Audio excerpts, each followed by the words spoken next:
Hello everybody, my name is Garlips, and I'm here today to ask you a very simple question. Have you got laid yet? Have you got laid yet today? If you haven't, don't worry. We're about to watch lots of people get laid. Very very sexy people in space. Yes, it is at StruggleR Season 4. And we are racing today Mass Effect Legendary Edition, aka Ass Effect Absolute Legend Edition. For anyone who doesn't know, we're going to be playing all 3 trilogy games today, but as soon as we get laid in one of them, we can move on to the next game. And you're going to see lots of very, very, very sexy happenings in space. But before we get into that, let me introduce my commentator today. I have the wonderful, the effervescent Hobbitan here.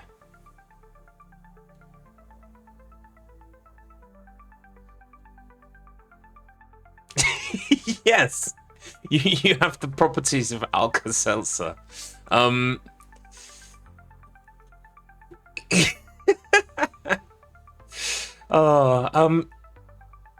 It's supposed to mean bubbly, folks. It's a very, very smart, clever word for bubbly. Let me make sure that I fix that immediately. 1 second. Why has that happened? Oh, do you know what? I think the same thing has happened to me as happened to Floof the other day, where I closed OBS and reopened it, and because I did, it's not picking up Discord. Give me a second here. Oh, thank you, Olive. There we go. You should be able to hear Hobbitan now. Can you hear Hobbitan? Hello? Have I been removed from OBS jail now? You have indeed. I promise to never make jokes about Pepto-Bismol again. Hobbitan, the self-described Pepto-Bismol of StruggleR commentary. How are you today?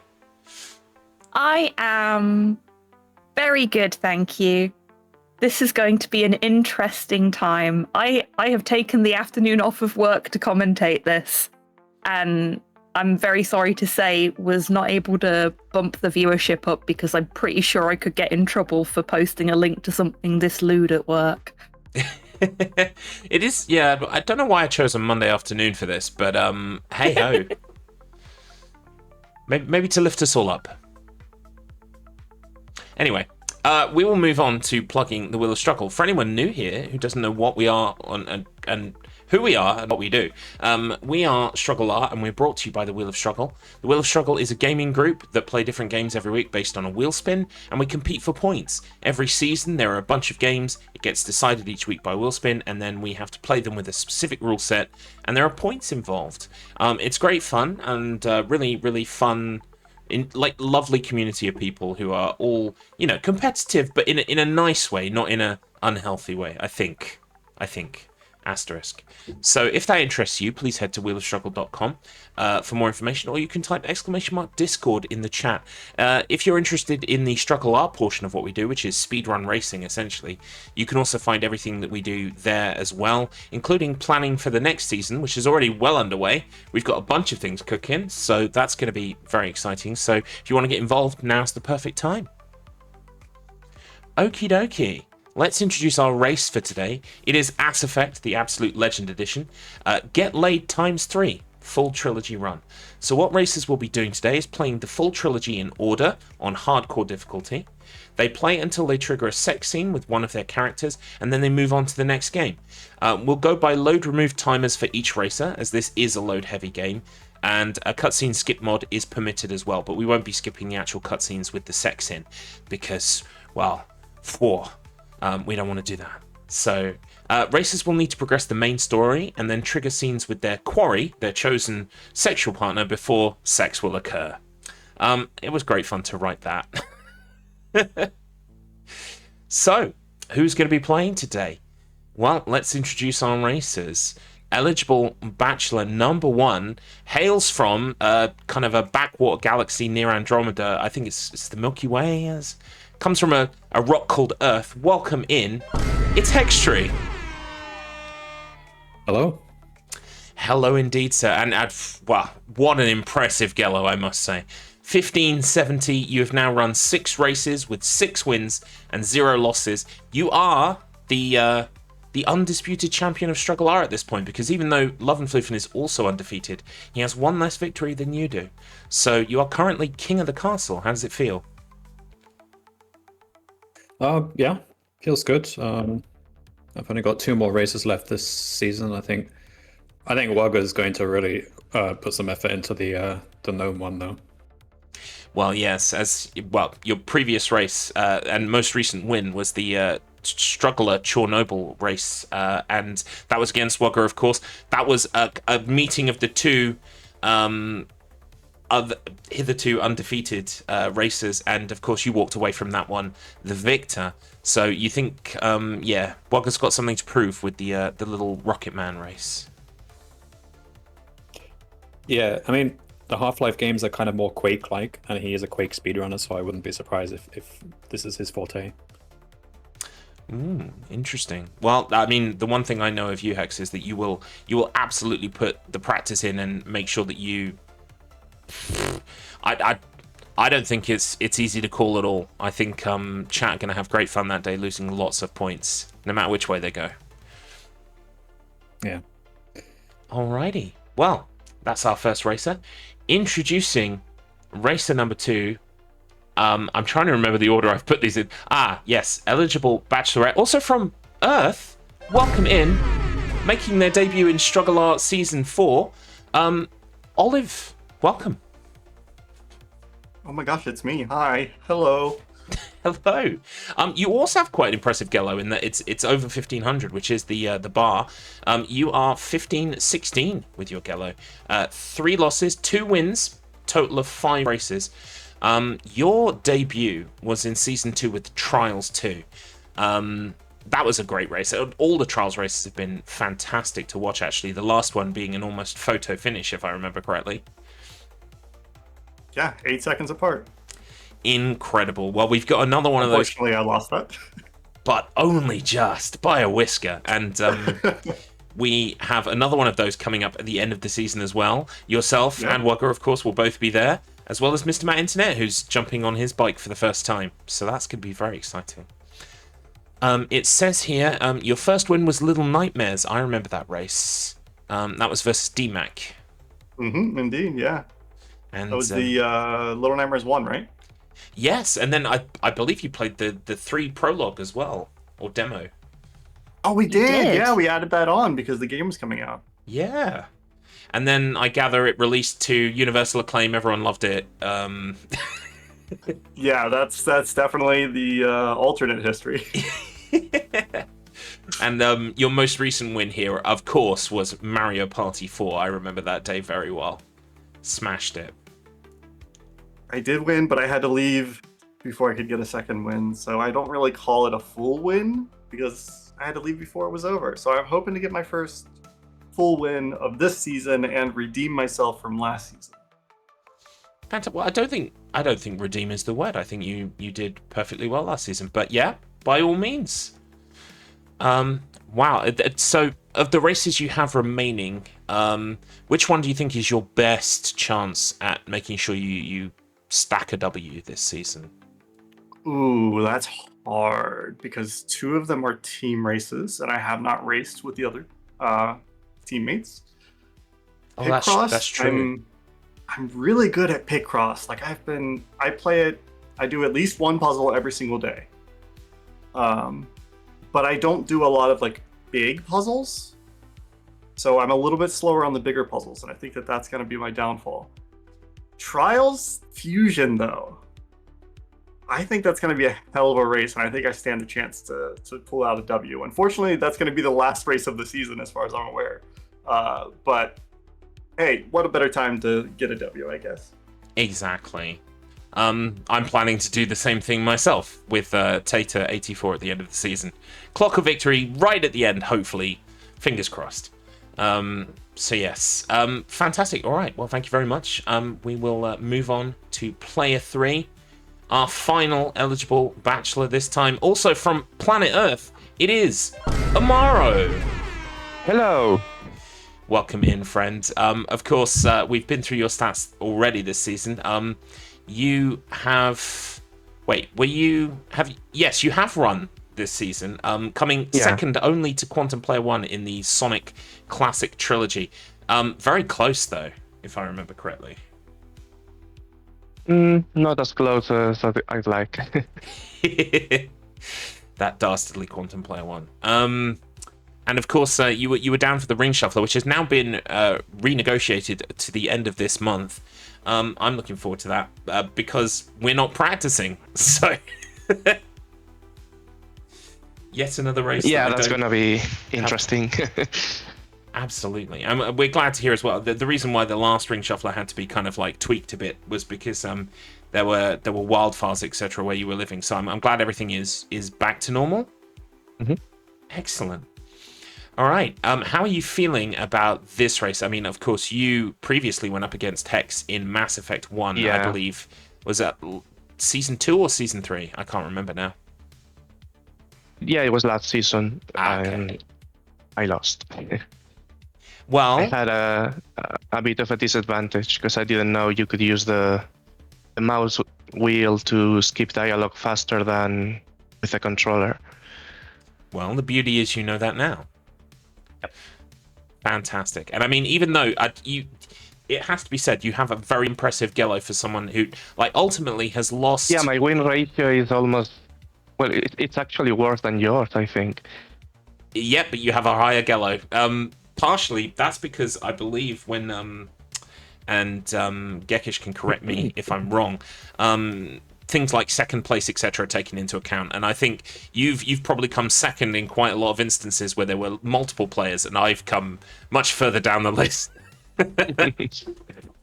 Yeah. So for this race, I was actually kind of regretting joining this one. Because I was like, I don't really feel like playing these games. But after I had a bit of a training montage last night with Olive, I think it's actually going to be close. It's going to be exciting. Ooh, lovely. We love a close race here. And yes, that training montage. Love it. Fantastic. Well, okay. I will now move us over to the introducing races screen. Do you have any questions for our racers, Hobbytown, before we ask them about their trash talk? I absolutely do. So, eligible bachelors and bachelorette, what is the perfect first date for you?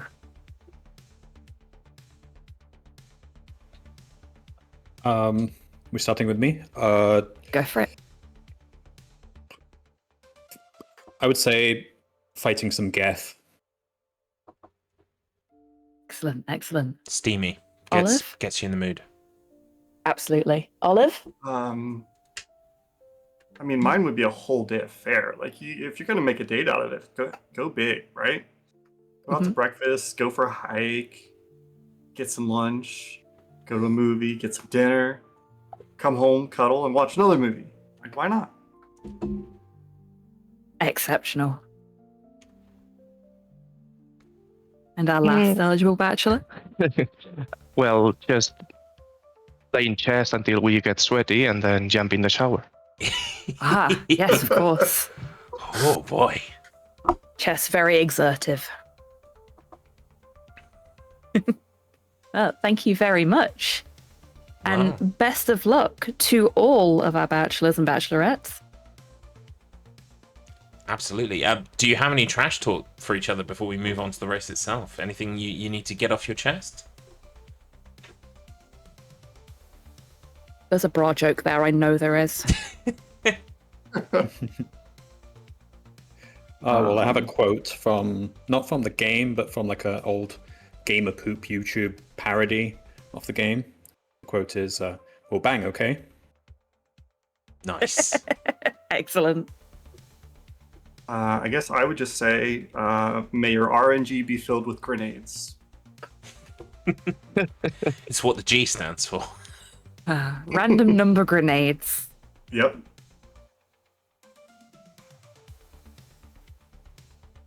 We all trash talked out? Umaro, got anything? No, not really. You're going to let the training montage speak for itself. No, Yeah. no foreplay from Umaro. Well, folks, you heard it here first. Everyone is rip-raring ready to go. We are going to move over to our race screen. Now, I will point out to you all, you will notice in the top right of each player's screen, there are 3 X's, because XXX means naughty. Each X symbolizes one of the 3 games, and so I'll be filling those in as our players achieve coitus, basically. So that's going to be a very easy way of seeing who exactly is in the lead. Apart from that, I believe we're pretty much ready to begin. Obviously, there will be moments between games where the players have to load up the next one, but apart from that, we're just going to be going straight. I believe we have a break at 1 hour 30 minutes that we're planning, so yeah, we'll just see how this goes and look forward to seeing some steamy cutscenes. Yep, thank you. We won't also just be going straight. Yep, absolutely. Sorry. Poor phrasing on my part. Okay, is everyone ready to begin? Yes. Ready? Good. I wanted to establish consent. Right. I mean, did you want to do the countdown when we're actually on the ship, or now? Because we still have to go through the menus. Yeah, I'm Probably fine. best to do your menuing first. Yeah, I'm fine with that. All right, then you just have to keep talking for like a minute. That's okay. Oh no, we have to vamp. Whatever shall we do? Unfortunately, you did miss the bet, Quantum Player 1. It was up for 20 minutes. Let me just double check that it's definitely gone, I'm afraid. I can let the players know how the bet has shaken out. We have, obviously, Sex Tree is favoured at the moment with 66% of the chat's points. Oh, so close to the funny number. I know. And then Umaro is in second with 34%. And OrGU only has 0% of chat backing them. But I think you're missing a trick there, chat. Please reconstruct profile. Confirm pre-search. Seriously, Carl, it's gold stars on the naming there. Confirm military If I didn't know better, I would have thought that was a Mr. Matt special. Facial identification. I've been spending too much time around him. He's a negative influence. Or not enough. Right. Profile reconstruction complete. Identification. confirmed. Yep. Tabby saying that they've got no points after betting them all on Team Squeaky Clean. Hey, Team Squeaky Clean did Shots perfectly fired. Shots fired. Well, what about Shepard? But yes, so you can see all of our players here getting through the opening cutscene bit, so that they're on the ship of the, at the bridge of the, what's the ship called again? Normandy? Normandy. Yeah. Yep. Fantastic. You may have noticed that Hobbytown will be the expert for today. I played Mass Effect 1 for like 10 hours back in 2008 and said, wow, this is great, I should play more of this, and then never did. I have not played Mass Effect 1 in a very long time. I say very long time. I tried to play it on stream with Slow after it got the PC release, and it bugged out really, really badly, and I did not want to have to start all over again, so I didn't. Fair enough. But I did do my homework. Because I always do. Right, I just realised the music and the gameplay was playing at the same time. I fixed that now. Good job I did that before we actually started.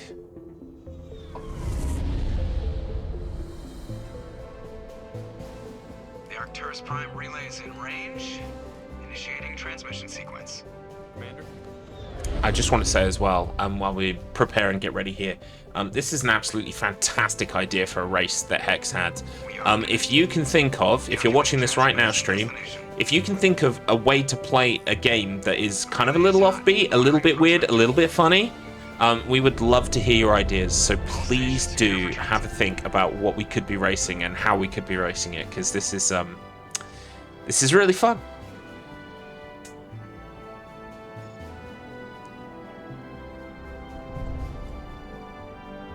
And I mean, we're already looking at some really interesting races for Season 5. We've got Simpsons Hit and Run is a possibility, a team versus team game of Peak, Pokemon Generation 1, but being run at 10 times speed, with all kinds of mods and stuff enabled. It looks really fun. If you can think of something, you should get it into #FutureBouts channel and see if anyone would race you at it. And just because something didn't get picked up the previous season doesn't mean it won't get picked up the next season. So if you had an idea that didn't get into this season, by all means, put it in again. Exactly, yes. And, you know, that goes for rematches of previous races as well in previous seasons. If there's something you feel you want to run again, we could run it again, you know, quite possibly. So get those in and start thinking about them. All right, so I believe... are all three of us in position now at this point? I believe they have assumed the position. Fantastic. Yep. Alrighty. I will count us down then. Good luck, everybody. And hang on, I need my button on the timer. There we go. Okay, beginning our race in 5, 4. I should say T-minus 5, 4, 3, 2, 1. Go. Good luck.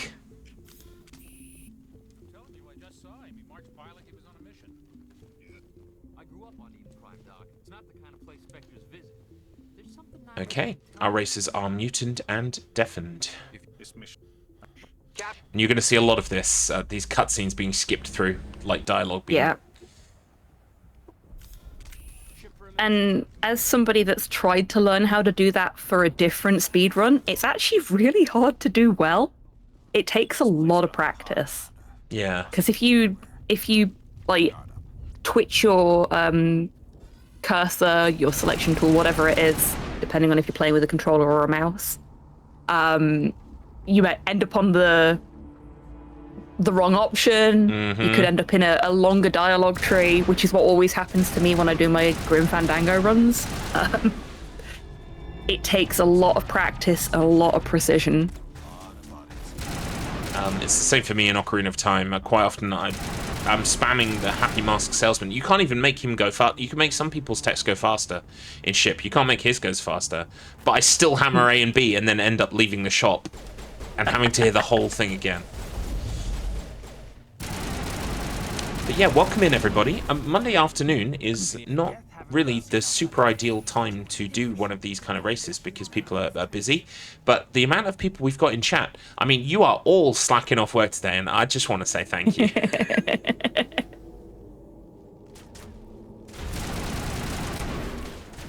I tell you who hasn't been slacking off, though. Mm-hmm. So Hextree put together an absolutely amazing play-by-play of everything that we can expect to see during this race. Oh, fantastic. In terms of the plot of the game, and the speedrun tactics that will be used on each level. He's also given us a little play-by-play of his specific tactics that aren't more generally used. So we've got loads of reading material here. I also did my homework, so I have some fun facts about the game and some other mostly lore-accurate things to tell you about later.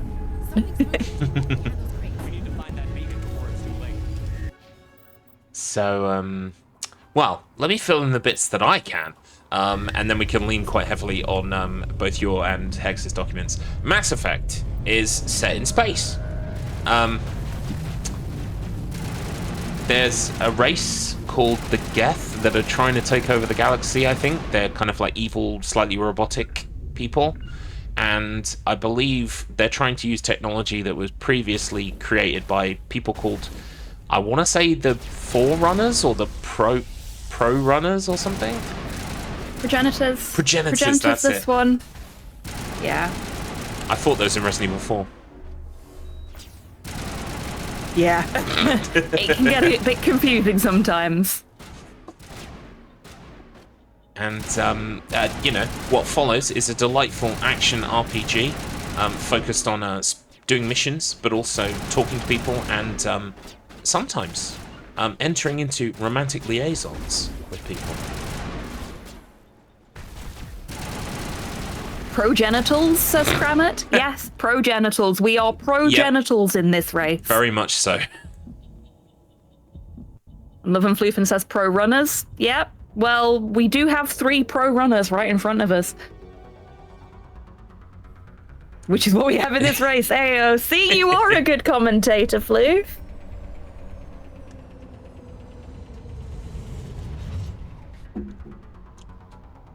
So I gather from the thread where our racers were discussing things that I believe 3 is supposed to be the longest one when it comes to this race, in terms of just to give you folks a little context, the romantic option that they're going for in Mass Effect 1 is not a relationship option. She is the quickest person to be able to bang in the game because she is a lady of negotiable hospitality. Nice. So, yeah, there is no, like, needing to woo her or build up a relationship with her. You could basically just throw money at her and jobs are good. And Fantastic. for Mass Effect 2, the preferred romantic target is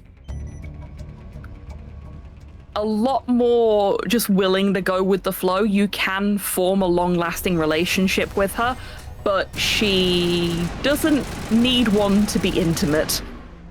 Not in that kind of intimacy, anyway. But then the third one, you actually have to put in the effort and build a relationship with her before she will let you go to bed with her. She's a lady of the oldest profession, she is indeed. She is the blue alien one, Quantum, yes, but not the blue alien one that can be in your party. One of the other blue alien ones.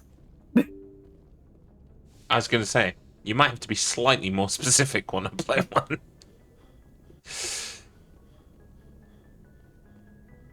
I mean, I can tell you about our first lovely lady, if you would like.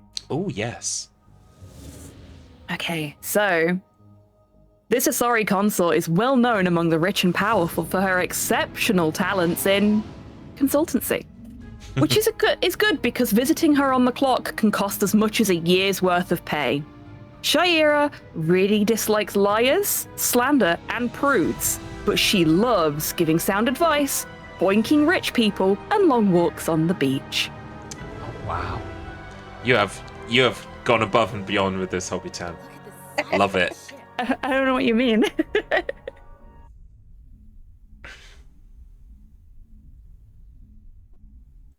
I was going to make a Cilla Black reference and then realised that most of the people watching might not even have been alive. Genuinely, I was thinking of messaging you earlier and being like, any chance we can get the Blind Date theme tune to play? Oh, so we do have a nice surprise when I tick off one of our races when they achieve the deed. A very, very poor approximation of Careless Whisper on a recorder will be played. Yes! Excellent. Spoilers. Spoilers, but yeah, I had to. And sadly, you won't hear it, Yep. so I had to let you know. Thank you. Also, I just need to say, Garlips, when you said achieved coitus earlier, the little voice in the back of my head made the Xbox 360 achievement noise, and I got a really vivid mental image of the achievement pop-up, and it just said achieved coitus. Nice. I mean, I wouldn't. So thanks for that. I wouldn't put it past the makers. Oh, so wait, was Hex just talking to that very lady? Yes, I think he was. Interesting. Her name is Shaira. There are many ladies that look exactly like her because her race are all female, and all blue. Dabbity dabba die. And quite a few of them work in her office, so She's like a chief consort. Ah. It's my first message. Walk on the achievement pops up. Yes.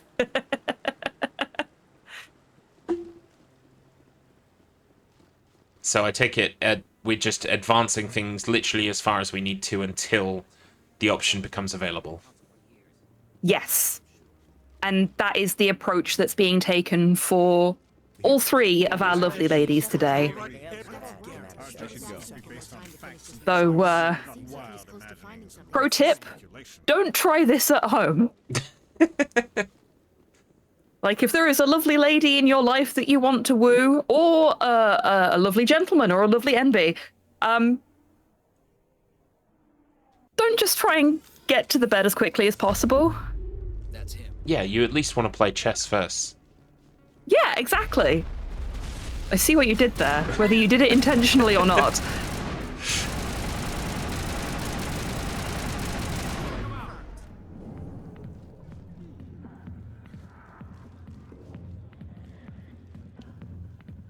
I've already offered her money. Is that bad? It depends. What did she do when you offered her the money? So if you feel, why does he think? Sorry, General. Hard to imagine a general like that getting so upset about a woman. I mean, money will only get you so far because it can be exchanged for goods and services. Channel points can be changed into cards. I do love cards.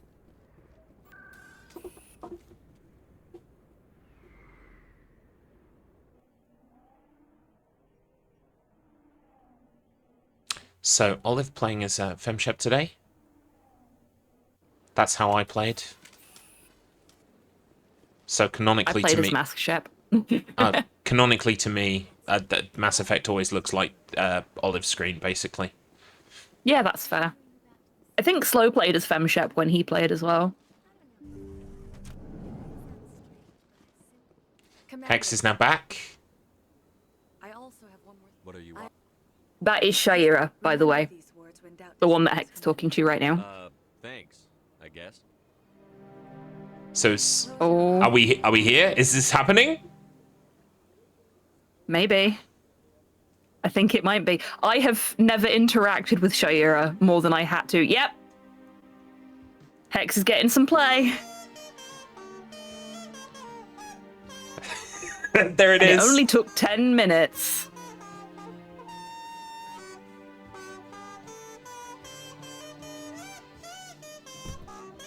You know all those pickup artists that tell you need to put a woman down repeatedly to actually get anywhere?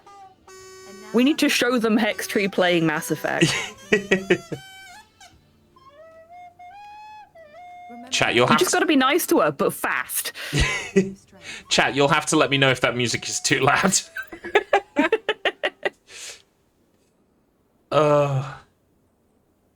You're only getting careless, no whisper. Fair.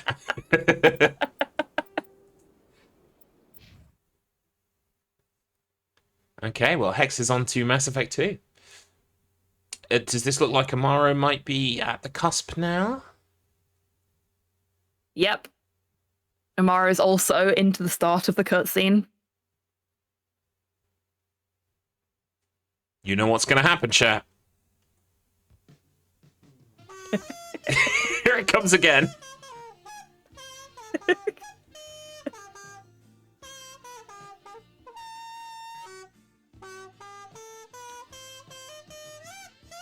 His eyes in that cutscene, what? They're so intense. They're trying their best, okay? So, now seems like an appropriate time to tell you a little bit about the romance mechanics and the controversies surrounding them in these games, if you're interested. Oh, yeah. Please do. Yeah? So, BioWare is no stranger to queer romances, having created the first LGBT Star Wars character in Knights of the Old Republic by managing to sneak it past LucasArts somehow. Mm-hmm. Well done, BioWare. Mm. And including queer romance options in Dragon Age and Jade Empire. But Mass Effect was the first time a queer romance got the same PG-13 sex scene as its straight counterparts, instead of the action happening off-screen, as you're about to see on Olive's screen.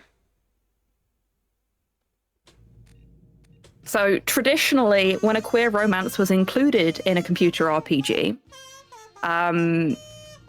it would pan away from the action, or it would be very heavily implied that something was happening, but you wouldn't be shown it. Whereas here, we just get exactly the same scene, just with a different shepherd, which is absolutely fantastic if you ask me. Absolutely, as it should be. Mm-hmm. So, romance is really complex within Mass Effect. It's really tightly woven into the dialogue system, and it allows for forging deep, meaningful platonic relationships, passionate romantic flings, nothing at all, or everything in between. It's really, really well done and very, very closely linked to the choices you make. So you will often find when people are trying to romance a specific character, they will deliberately not keep them in their party so that they can say whatever the fuck they like and they won't piss off their romantic partner. Yeah. Kind of reminds me of the Final Fantasy VII dating minigame where you've got to be very careful if you want to get Barrett. Very, very careful. Yeah. Absolutely. So moving on to a bit of the controversy. Fox News tried to get the game banned. This is the first Mass Effect game. By claiming it was a porn simulator where you had full control of your character during sex scenes. It's interesting that they didn't run that line for the glut of Steam games where you actually can do that. Yeah, it belies their true nature, I believe, which is to complain because it involves same sex, which is just stupid. Absolutely. But I mean, Fox News gonna Fox News. Indeed.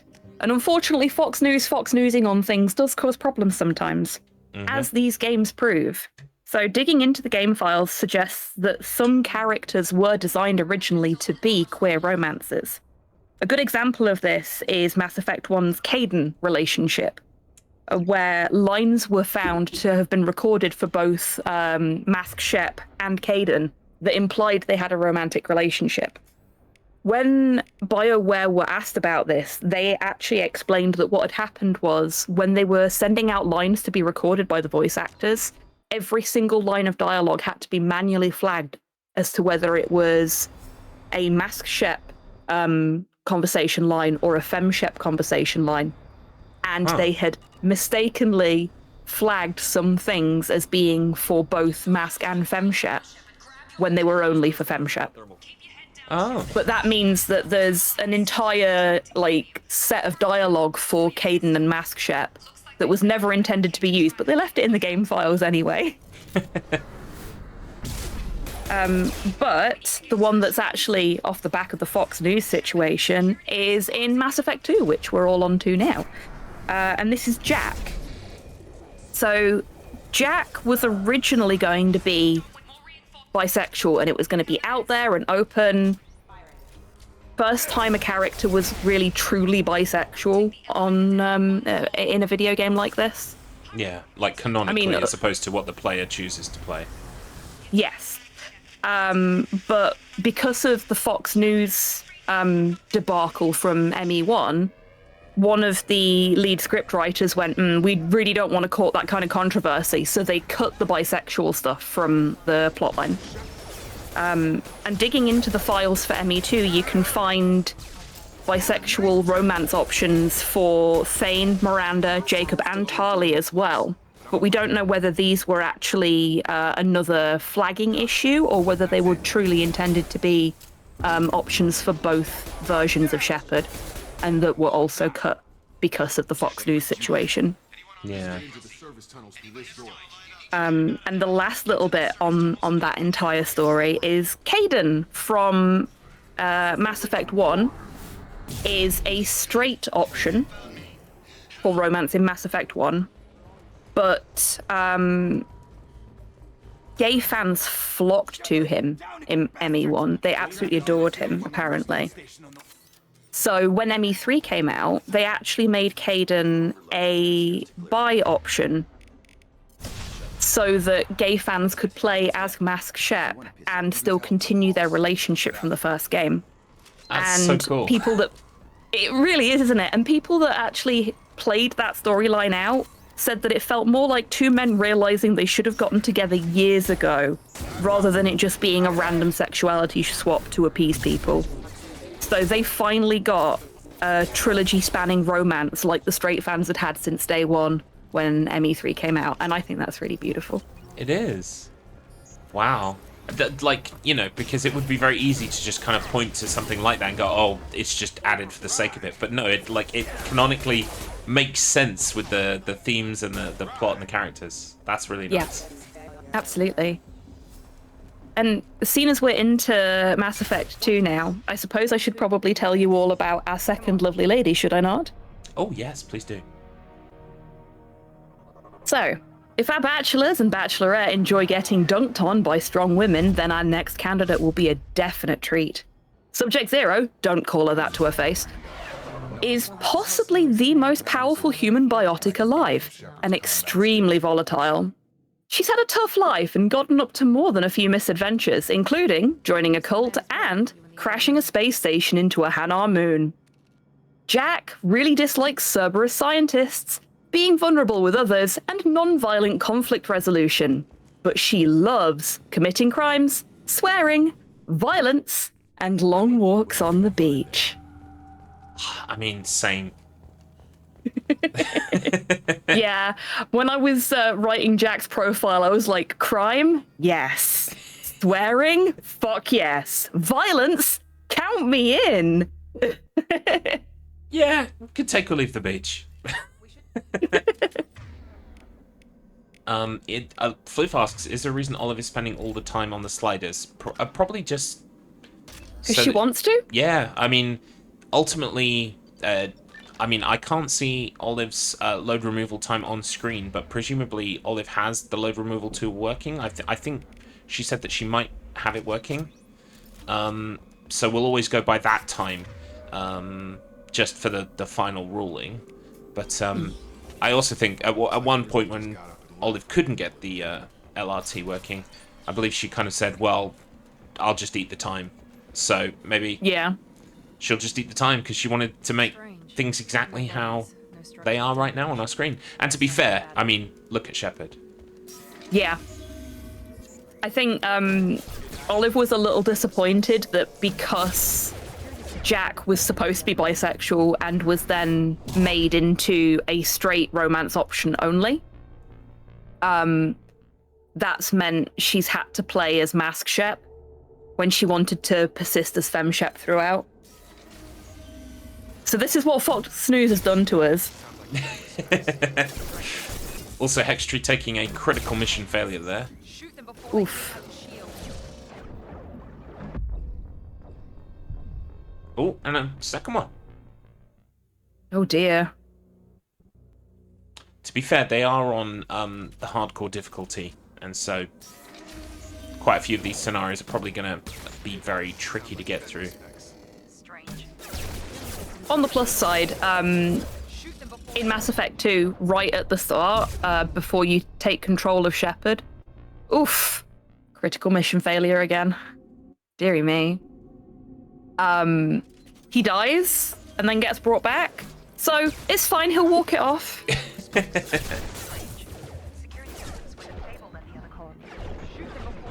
For any folks that have never played Mass Effect before, I do highly recommend it. They are wonderful games. They have a really fun, very in touch with its references, space opera storyline, because Mass Effect is very heavily inspired by classic space operas and things like Star Trek and Star Wars. Yeah. And that really shines through. Yeah, when I played 1, I got a big Star Trek vibe, and I really like Star Trek.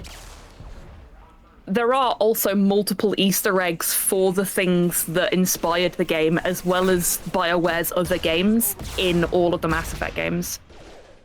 Oh, cool. Me, a Dragon Age guy, crying in what happened to Dragon Age. Yeah, that's fair.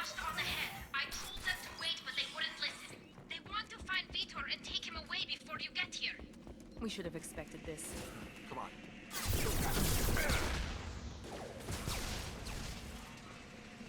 Right with you. Right behind you. So yeah, still all to play for here. I mean, even though the other two were not as fast as Hex in Mass Effect 1, Hex has taken a few mission critical failures here. Yeah. Maybe that's enough time for both our other races to catch up a little bit. Unfortunately, the downside to going fast is that sometimes you end up going slower. Overload will take out their shields. Yeah. Attacking heavy mech. More haste, less speed, as they say. And in a game like this, on a difficulty like that, that is absolutely the case. Sometimes slow is fast. Which is really weird for me to say because my partner's nicknamed Slow. And he is never fast.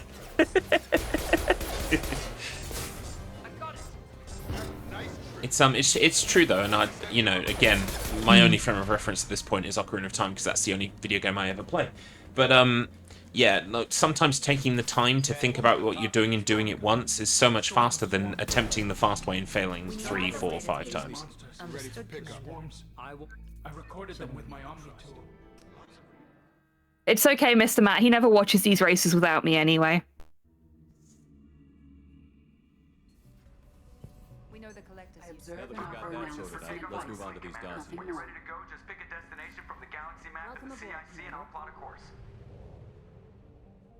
So Hex here on the, I guess this is kind of like the planet selection screen, but also I guess mission select, for want of a better word. Yes.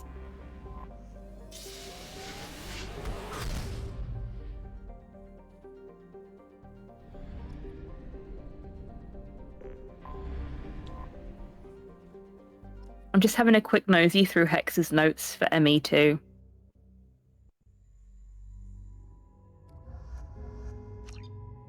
So there's 3 levels that need to be completed, 3 missions that need to be completed before Jack becomes available as a romantic partner.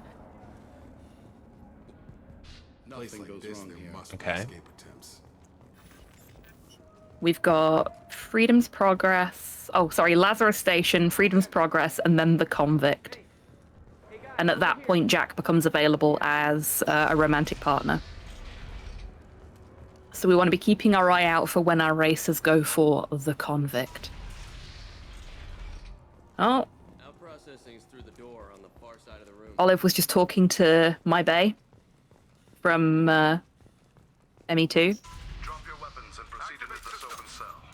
You will not be harmed. I'm a big Tali fan. Tali is always my choice. Yes. Tali is the lady with the helmet. Yes. Who has to drink all of her drinks through a straw.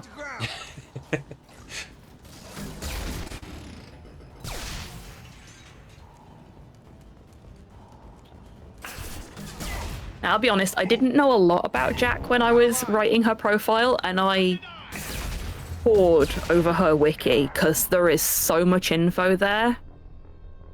She's a really, really interesting character with a really fucking depressing backstory. Oh boy. I'm not going to go into any details on stream because I don't think that's fair on the listeners. But yeah, Sounds like it's there's a lot to unpack there. yeah. What I can say is that she was essentially kidnapped by Cerberus, who were like the big bad, and they experimented on her a bunch. If you've ever seen Stranger Things, think 11, but oh, so much worse. I'm picking up what you're putting down. Yeah. They kidnapped her as a baby and told her mother, like, just after she was born, that she'd died. So no one would come looking for her. Dang. Yeah, and that was the start of it. Now, I have a very deep lore question. Oh, go on. So I remember that people were complaining in the thread most recently about dying to robot dogs, and I think I just saw one of the robot dogs. Are they robot dogs because Cerberus? Sounds like heavy fighting. Good question. I don't think so. I can't remember who makes the robot dogs. Dang. I thought I mean, you could be right. You could be right. They are kind of cute, but they do look deadly They as are. well. I need to start a petition to stop game developers from making enemies that look like cute doggos. It's not fair. I don't want to hurt the cute doggos. No, I'm with you there. And that includes the dogs in Resident Evil. And the ones in Silent Hill 4. They're kind of cute. Yeah, they are.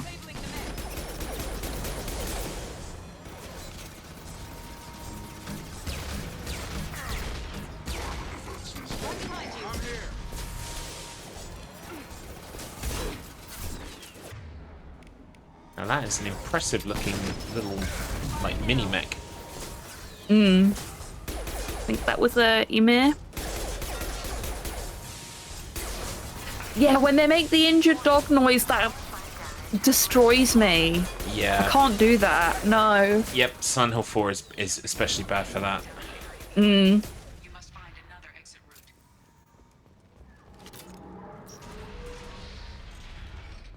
Lockdown in blocks 4, 7, and 8.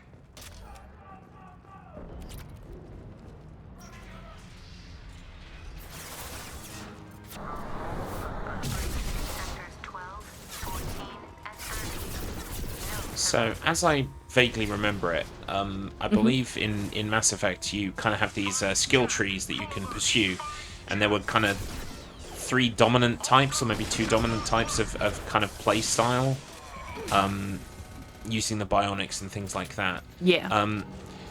Is it a case of, Ooh. will our characters need, like, XP to progress those trees, or do we think they're just literally gonna push on with very limited skills and or equipment as much as they can? I think it really depends on the player. Like, we've seen Olive take some time to mess around with sliders and things like that, so I don't know if Olive will maybe be more interested in skilling up. I feel like Hex and Umaro are probably just going to go for the fastest possible option, because they'd rather suffer the potential pain than spend time menuing. Yeah. Fair enough. Makes sense. But we've already seen how that can go for Hex, so... Yeah. Also, I think it was Umaro. Yeah, it was Umaro. Has spoke to Jack once already. Okie dokie. So, Umaro may be Commander, you've received a new message at your private terminal. a little bit closer to getting that second X. I also, I don't want to speak for Hextree's tactics, but in a couple of those rooms there, this will reminds me of a game that I run called Eat Lead, The Return of Matt Hazard. There are definitely some rooms where you just run and pray. Yes, absolutely. And it definitely feels like there have been a couple of those for Hex here. Yep. Eatled mentioned, Hex is definitely a commit to the skill racer. Yeah, that's fair. Does often mention about submitting to SLC boards and such, so he takes this as seriously as learning a solo speedrun and prioritizes the techniques involved in that. Yeah, exactly. Mm-hmm. Absolutely. And it's rare that speedruns for games like this actually Private terminal. encourage you to sit and faff with your skill tree. There Yeah. might be like an optimal build that they recommend. But I think sometimes for that, it's as much about the placement of the nodes as it is about what they actually do. Yeah. Oh, that was an unfortunate death for Olive. Detected an anomaly. User unregistered or record damage. Probe away. So yeah, I'm just double checking on speedrun.com. I don't see any categories for this, like in terms of actually like get laid % or anything like that. So that's another thing I like about StruggleR is even though Hex will have looked into what the speedruns do, it still needed to be tailored to our specific criteria today. Yeah, Which is fun. absolutely. Disturbing the wreck could cause it to become unbalanced and fall over And we love a silly speedrun. Of course, yes. Pizza % comes to mind. I still haven't done Pizza %. I really should. Yeah, we should get it on the board. For anyone who doesn't know, Obitan speedruns a game called, well, you run Zoombinis, which is the remake of The Logical Journey of Zoombinis. And Yes. Pizza Percent involves completing the pizza level on all 4 difficulties as fast as possible. And it's unfortunate that you and I have never raced that. It never happened. No, it never happened. Video They made does it not all up. exist. Insert Jonathan Frakes here. Ooh. So Umara's talking to Jack again, I believe. And Jack is telling him to go away. I think, because I've not played a lot of 2, I think Umaro is doing the convict. Well, he's planning to do the convict. I think he's doing the mission called the convict next. Because I think you get Jack, and then you unlock the convict. I might be wrong. Let me have a look at Hex's notes. Oh no, Jack is aboard the ship. She lives in the engine room. Like our very own Freddy Krueger. Need to talk to her 3 times with 2 short missions in between. Okay, so he's going to do his second short mission in between speaking to her. Okie dokie. Commander, you received Yeah, a new because message Hex at was your on a mission private there and it terminal. seemed quite short.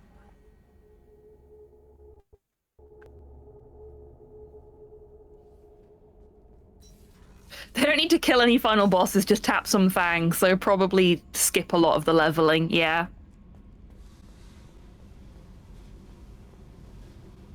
So the Olive just took IMMX, that rocket to the face like a champ. I know!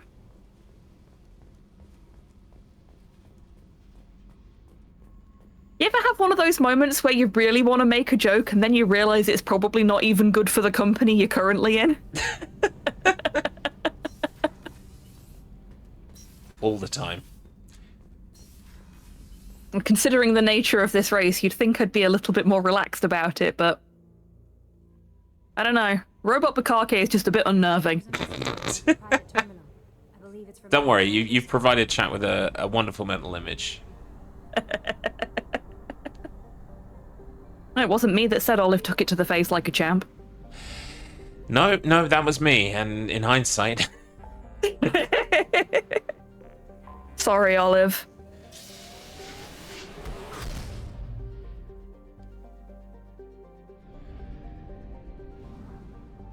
Only half our fuel remains. This is a thing I liked about Mass Effect as well, is that they've got these... they mix the missions up, and sometimes you're driving vehicles. Yes. Though I personally don't like doing the driving missions because I think the vehicles handle like ass. Yes, they were very janky.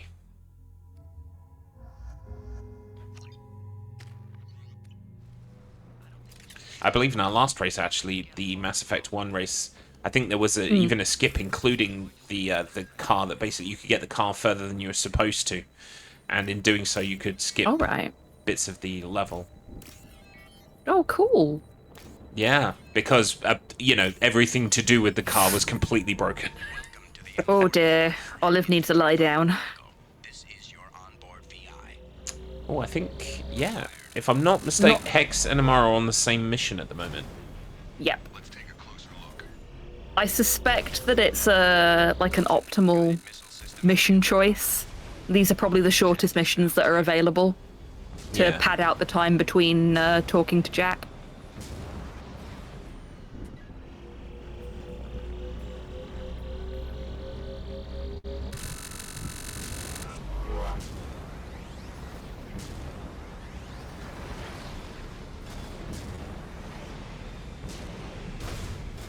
Ooh. Looks like you've got to make a bunch of very tricky jumps here. I've just read a really interesting note about Jack in Hex's notes as well, so I'm going to read this off to you all. This casual fling essentially locks you out from romancing Jack properly. After this scene, she stays bitter towards Shepard. Dang. A A not so fun fact is that Jack was originally written to be pansexual, and you could pursue her as any gender. Yeah, so we already talked about that bit. I like the way Hex has phrased this, though. But due to a huge smear campaign by a bunch of tools that are Fox News, which was harming sales, the writers were pressured to remove the possible girl-to-girl relationship and make her fully straight. Not all heroes wear capes. Yeah, I appreciate the fact that you know, Hex, Olive, and Umaro are souring potential blossoming relations with Jack today, just to, you know, throwing a possibly wonderful relationship in the bin just to get their leg over immediately. Yeah. Which I'm really, really glad that I spotted that note, because considering Jack's backstory, it did strike me as a little odd that she would be just so willing to jump into bed with somebody that she'd only just met. Well, I'm glad to know there are consequences for your actions. So is this the time for Hex, or is there one more mission? Let's see. Not really interested. Really. I think this is the time, I've been with you. Let someone get that. because this is like a proper conversation. Yeah. Figured. All right, Jack. I like how you move. Oh. Bet you do. Oh yeah. It really is floof. Like, in fact, Hex is slightly ahead now, Come here. or about to get some head.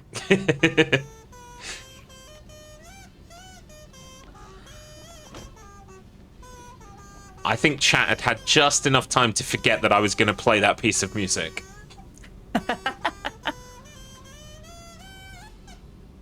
Oh, and is Umaro? Umaro, I think. Yep. Umaro now getting towards entering the cutscene completely. And Hey. not just the cutscene either. Guess what, chat? Ooh, If you wrong want button. it to stop, then you're gonna have to tell them to be slower.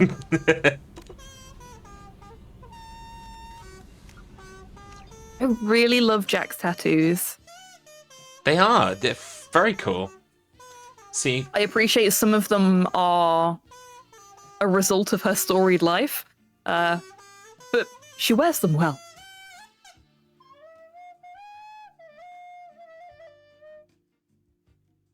beautiful. Fade to black. And then fade to loading. So yeah, even though, you know, relatively close in real time, obviously Hex is about 4 minutes ahead of Umaro.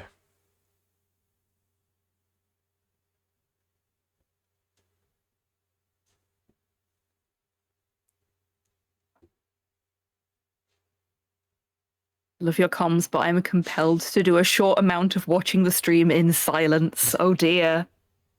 It's that bad, apparently. The music. Is it the music, or does Floof have a meeting they have to go to? I think it's a compliment on the music. A compliment, yes. This is how you get through life, isn't it, Garlips? Whenever somebody slanders something, you just pretend it's a compliment. Absolutely, it's been working for me so far. And thank you for calling it a strength. It was a joke about the music, yes. Okay, fair enough. Okay, so Right, well, I'm going to switch over to Umaro's audio for a bit because yeah, currently we're still waiting for Hexes to appear. yes. Is this going to be how Umaro wins? I suppose they're using LRT, so it'll be based on that, won't it? Rather Yeah. than on who actually gets to the end first. Which honestly I kind of prefer. Because it makes things a bit spicier. It does, yeah. Also, Which is what you want in a race like this. I'm not getting any audio from Umaro, so scratch that. Ruh-roh. I will go back to Hex, although I'm not getting any audio from him either. It could just be that the menu is very quiet. Could be. We'll momentarily switch over to Olive till I can work it out. Yes.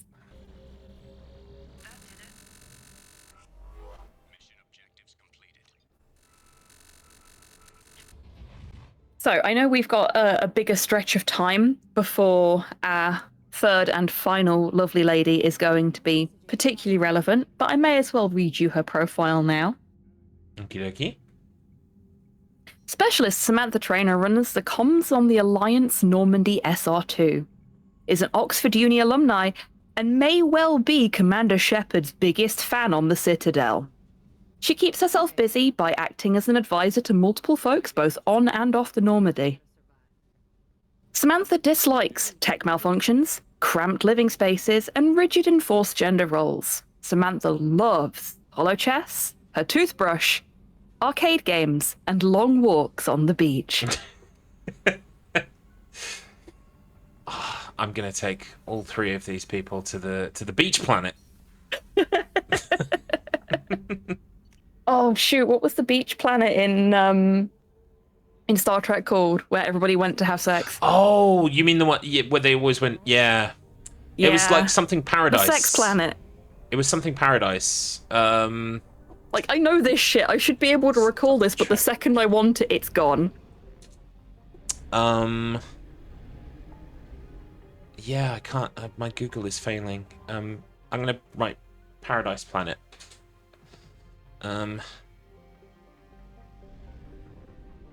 Risa. Is it Risa? Risa? Risa. Yeah. Risa. That's it. Yeah, the sex planet.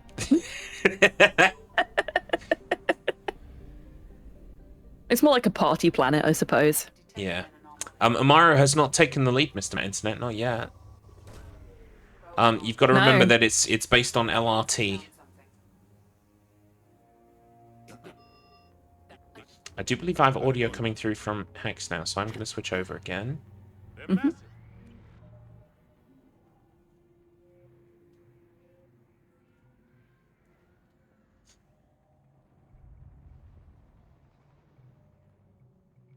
Hopefully, fingers crossed.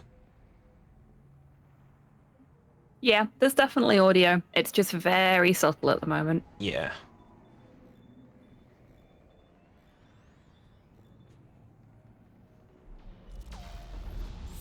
Ah, yeah, I can hear the big laser. Fantastic. Let's move. You can hear the big laser? Must be really thin walls. Let's move. That is a running animation. How do you stop something so powerful? Boing, boing, boing, boing. Take a running jump. It's farther than it looks. That is a fine demonstration of why I'm less of a fan of LRT for live stuff, though. I genuinely kind of like it because somebody finishes the race We'll have to go this way. first doesn't necessarily mean that they actually finish the race first. Looks clear. Let's go. So stuff like this, it keeps people on their toes a bit. I'm patching in Shepard. Yeah. I mean, the main reason why I think it's a good thing to have as well is because your loading times are something that are completely out of your control based on your hardware. So Yeah. it removes that. I mean, it does make it a bit more finicky when it comes to calling a race, especially if our races are quite close together. Yeah. But ultimately, it's the fairest thing to do. I'm just glad I don't really run any games where loading is has a massive impact. This game especially seems to really take its time when it's loading. I think there's only one game I've run that has load remover, Come on. and It's been that long since you've handled a weapon. I'm the most active runner of it, and I haven't run it in over a year, so not a major issue. I think Bad Way is one of the games I run that has load removal time. Normandy, we're going to reroute. I suppose that makes sense. Normandy, come in, friendly. There's a cry of the infected runner and all. Loving the quotes around runner. Ah, Cry of the Infected. This is completely off topic, but we have an ASC event in November in Brighton. Floof, you should submit Cry of the Infected. You really should. Finish them all. Cutscene %, of course. over here. Stay here, son. Come on. One in the gunship. Let's get to that Gonna gunship. be crawling with those things.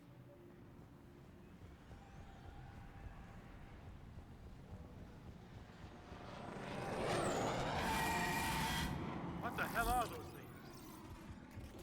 Oh no. Yeah, Floof was talking about learning StarCraft. I think it was going to start on his birthday, if I'm not mistaken. Is it? Are we having second thoughts, Floof? You should also submit, by the way, Alone in the Dark. Because you were so good at that. But I'm biased. I just want to see... Ooh! Olive's about to get some. Yeah! Cavalry has arrived. Thank you, Mr. Matt.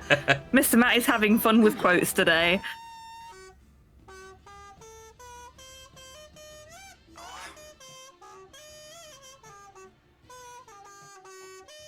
Still no contact from the base, but we've got a massive storm headed our way. Damn, that's a huge storm. Looks a lot bigger in person. Pretty average for Mars, actually. And that's yet another notch in Olive's bedpost. Caught up with Hextree and Umaro now. Absolutely.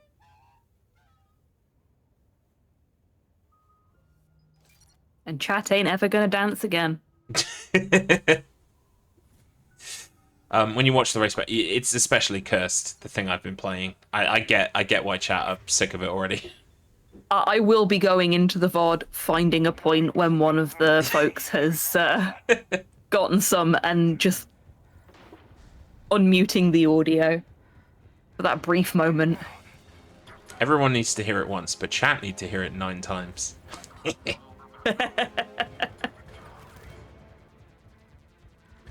I can't remember. I know there was some discussion about timings on this, and I know 3 is going to take the longest of the bunch, but how long is 3 going to take? I gather somewhere in the region, like, I don't think, they were saying somewhere in the region of, like, an hour and a half to maybe 2 hours total, I think.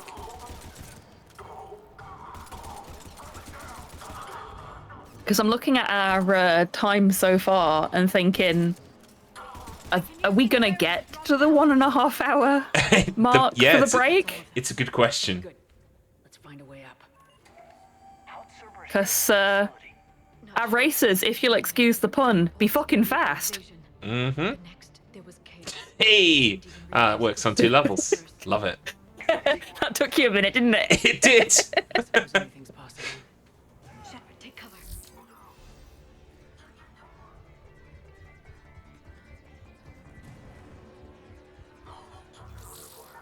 Oh, good grief, Mr. Matt.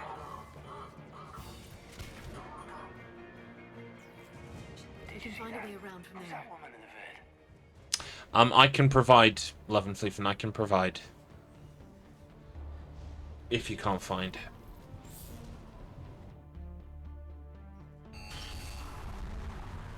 And again, don't feel that you have to. It's just I would love to see it there if you're game. Thanks, Mr. Matt. Having such a good time with all the double entendres today. I didn't read that, James. Repeat. This airlock shouldn't be open. Doesn't look like it was forced open. Just picture him sat at his keyboard going, yes, I am in my element. Well, they were still here.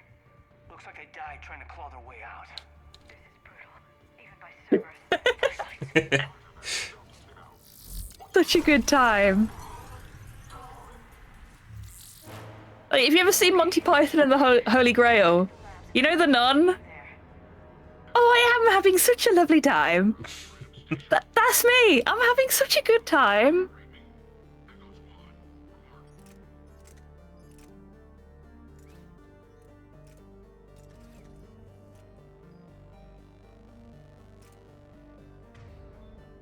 But yeah, that just the disparity you can see between Hex and Umaro's load removal times kind of shows why the LRT is important in this race, because yeah, it's a 6-minute gap, nearly 7-minute gap. Yeah. And I think it's nice as well for a race like this where you've got multiple games that you have to load up. Because like we've seen it in previous races with similar formats. Sometimes it just takes one person's computer so long to actually load the game up and then to give us the video feed. Yeah.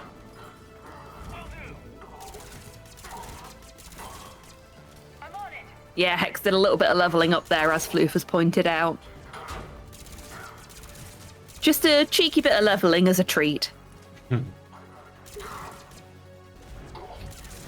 probably quite necessary considering what we just saw happen to Umaro.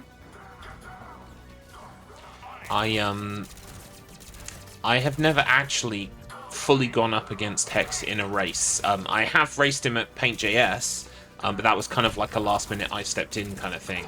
I've never like willingly gone, I'm racing Hex at this. But some of the Season 5 races that I really want to be part of, Hex is the other person saying yes, and I'm dreading it already. I'm like, are you scared? I need to really practice. Dead Space is the one that I would really like to bring to fruition. Oh gosh. Yeah. Yeah, that's gonna be rough. Considering what we can see of Hex's skill with this kind of game right now. Yep. Yeah. You're in danger. That's what I'm thinking. I am in danger. But your world record can't get any worse. You'll be fine. Oof. Floof. It burns, precious.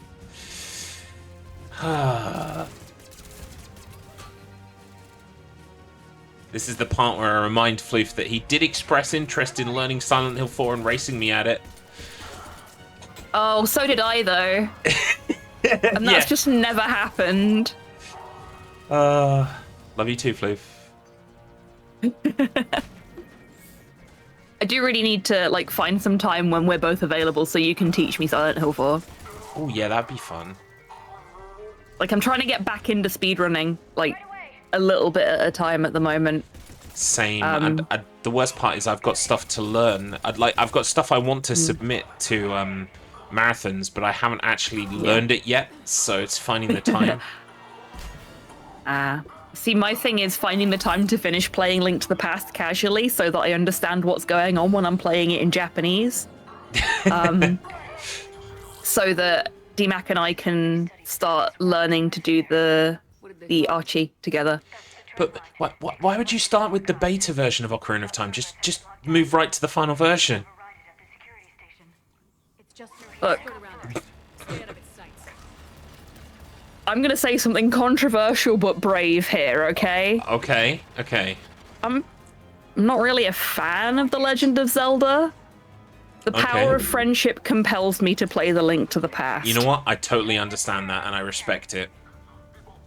And also, like, my terrible performance in the Power Wash sim race compels me. I need to do better next time. I saw no such performance. What are you talking about?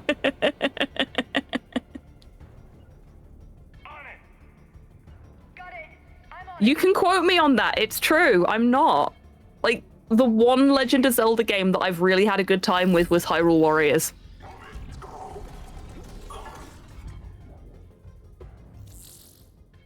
I didn't use the meta tool because I didn't like it.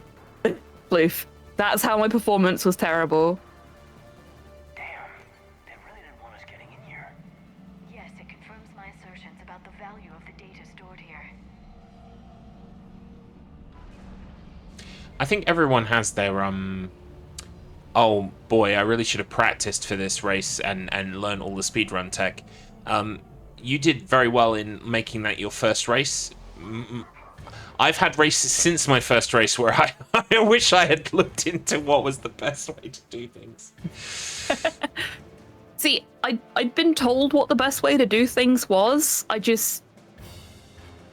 You wanted to do it your way. You wanted to forge your own It didn't line path. up with my experience, and I wanted to do it my own way. Yeah, again, I respect it. Like, one thing I would probably recommend when we do the rematch is that we either make the Trident mandatory or we ban it completely. So it's one or the other. Yeah. And honestly, I'd go for banning it purely because I think it's more interesting to see what everybody chooses when they don't have that to lean on. That's true, yeah. We could focus on kind of like a fewer amount of jobs, but knowing that they'll be a bit longer because that won't be an option.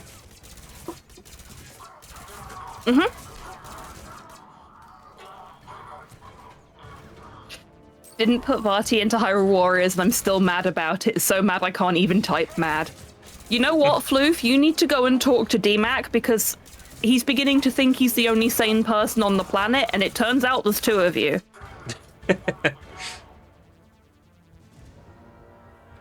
Like, I got a message when the Ocarina of Time race was going on.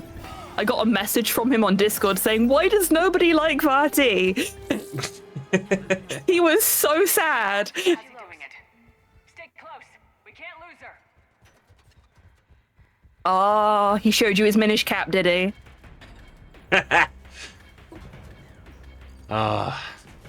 I couldn't help myself, I'm sorry. You can't move for double entendres today. They're everywhere. You're stepping on them like rakes. And chat is Sideshow Bob. But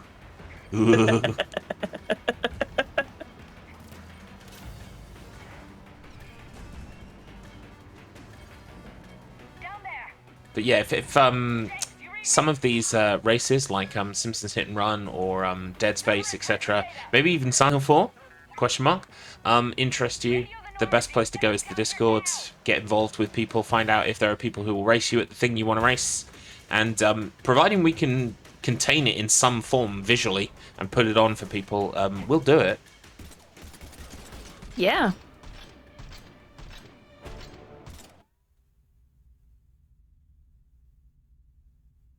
Hextree finishing a mission there by shooting someone in the face.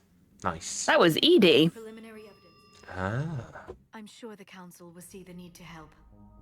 I think Edie is a romance option in 3. I did not play 3. I watched slow play 3. Couldn't be bothered to play it myself. Yeah, I think Edie is a romance option in 3, but I think doing that stops her from being a romance option for one of the NPCs. Yeah. And is therefore a dick move.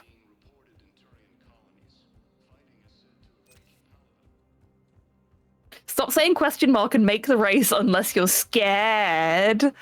Oh, Floof throwing down the gauntlet. Yeah, sorry, I was in the middle of creating a thread in future bouts. What are we talking about? God, is he supposed to be commentating?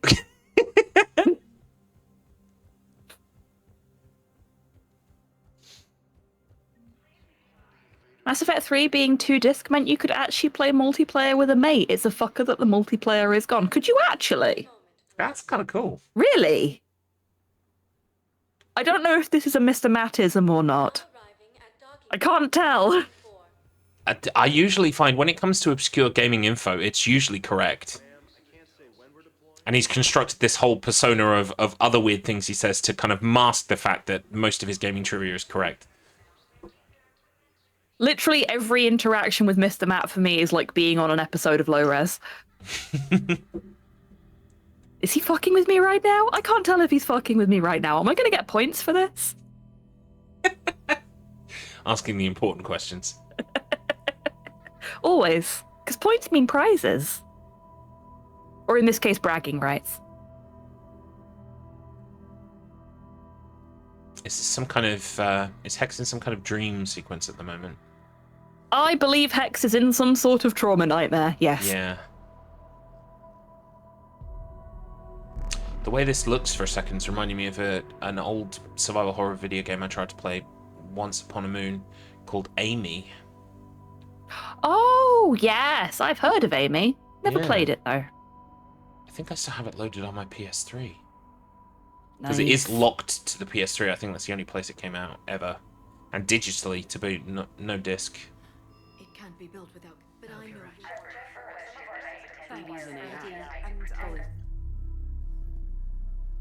I understand. Those were the days, though, of those are the glory days to me of Xbox Live. jumping on to play some Gears or some, well, in this case, Mass Effect. Oh, Umaro is shooting ED in the face. There we go.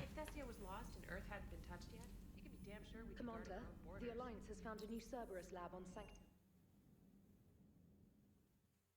Edie's a really fun character.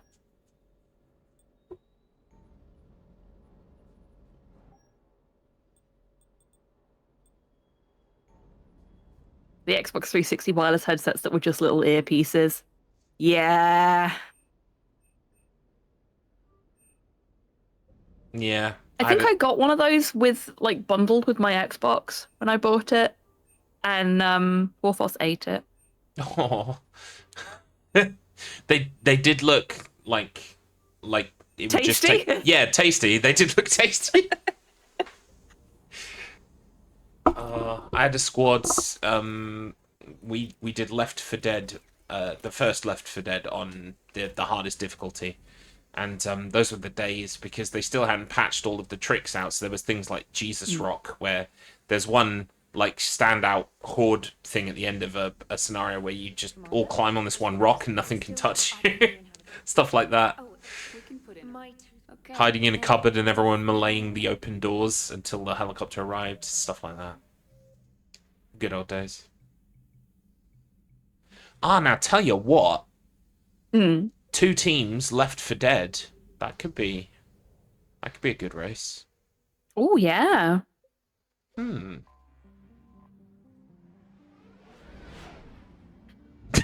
Sorry, I just saw your GIF in that thread. I'm landing. Anyone else? Which is my welcome, approach of to course. any speedrun. And just for the record as well, I'm not the authority on Silent Hill 4. I'm like 50th on the board or something stupid. So you can go and learn from someone else as well. Nah, we'd rather learn from you. Like genuinely, sometime back when Silent Hill 2, the remake, came out, one of my friends started learning the run. And I was like, oh, I should really learn the run off of you. And he said, no, learn it from the person that's top of the leaderboards because they're so much better at this than I am. And I went and watched a little bit of the top of the leaderboards run at the time. And they were just so horrendously toxic. I went, you know what? I'd rather be slower than first place. Yeah. No, definitely. The problem as well is, like, it's not always the case, but sometimes I find when you go to speedrun.com and you look at the world records, that is someone who has performed the run hundreds of times, who was probably grinding very difficult to, like, try and eke an extra second off. And so you don't... You never, like, you very rarely get someone going, here's how you do it. Oh, welcome in, blah, blah, blah. Like, Yeah. It's usually someone But at the end of their who rope. does that every time. Even when you're at the end of your rope. Well... And that's why I'd rather learn from you. Are you familiar with the Dog of Wisdom? Is that the little dog that was in Microsoft Word that would help you out every now and then? Oh, no. On YouTube, I'm going to post the YouTube. It's a meme. It's a very old meme called the Dog of Wisdom. Anyway, I found out that someone has made a game of the Dog of Wisdom, and it's like a Game Boy Color-like. It's not actually a Game Boy Color game, but it's right. It's made in that style, and I'm gonna learn the run because I really like the meme. My fair enough. Me and Pumpkin Blades are always quoting this meme to each other, and it's just hababa, baba, babdaga. Yeah, it's like Floof says. Exactly, Floof knows it. I feel like I'm so out of touch when it comes to memes. Like, I genuinely only know a certain era of memes, and it's the memes that kids don't use anymore. Well, I really wouldn't call you out of touch because this meme is from 11 years ago. My memes are older than that.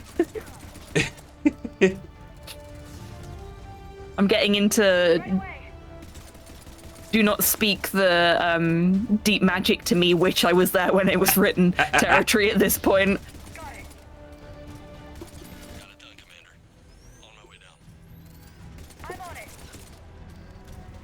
Yeah, that sounds fun, Mr. Matt. Right away. So, Olive now experiencing some interstellar PTSD. Easy for me to say. I feel like Olive, because Olive was fairly behind. I feel like Olive has caught up. Like, I mean, Umaro was hitting this about 4 minutes ago. I felt like Olive was more than 4 minutes away from Umaro. It certainly feels that way, yeah. Unfortunately, we can't see her LRT to see how she's actually doing. Yeah. Hopefully she's got it, though. James, that's you breathing so Because I'd love to see what her numbers look like. Ew. The other numbers. Everything's a double entendre today. It really is. Including that. Like to double her entendre. Oh, wait, ooh. Hey.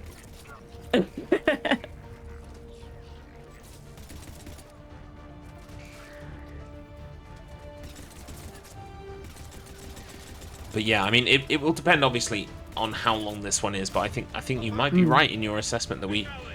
Well, I think we probably will get to the break because it's only 20 minutes from now. But I don't foresee it going super long afterwards. No, me either.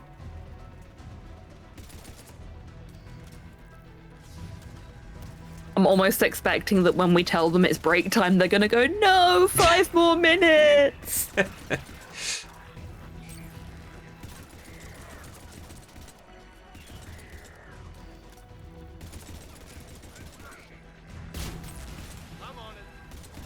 We have to remind our racers that even though they feel like they can go 3 sessions, you probably need a break and some electrolytes before you start the third.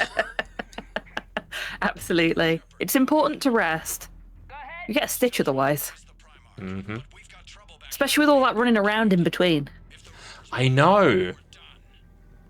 That is one of the running animations of all time that Hex has got there. It really is. Dum, dum, dum. Yeah. It's not quite Naruto run, but it's getting there. Oh, Floof, I was so happy when you did that in the Zuta versus All race. That was perfect of you. Yeah. Okay, come on. Who's next? Oh, this is a staple of the third-person like action shooting game. The turret. Yeah, it really is. You see it in so many other genres as well now. Yeah. Like, bitches love turrets. I think it's a really good way of them designating, okay, this section of gameplay, you don't have to worry about ammo. We're just going to throw things at you. Except for the games where your turret has an ammo limit. Yeah. Like, why would you do that? And like in Halo as well, where you can kind of like rip it off and like use a bit more of it afterwards. Yeah. 50 Cent Blood on the Sand has a turret segment. Again, I don't know whether he's joking or not. No, he's not joking. And Mr. Matt Internet runs at 50 Cent we've got Blood on the help Sand. needed. Oh, okay. All right, hang on. 1 second. Umaro, what just happened? Did your game crash? No, I seem to have soft locked the game. So. Oh. If you could have the other pause as I get to that point again. How long do you think it will take you to get to that point? Like 5 minutes or so. Will you display again when you are ready? Display help needed again. Yeah, when you're ready. Like when you've got to the point you were at. Okay. Yeah, okay. All right. Should be pretty quick, unless we find trouble.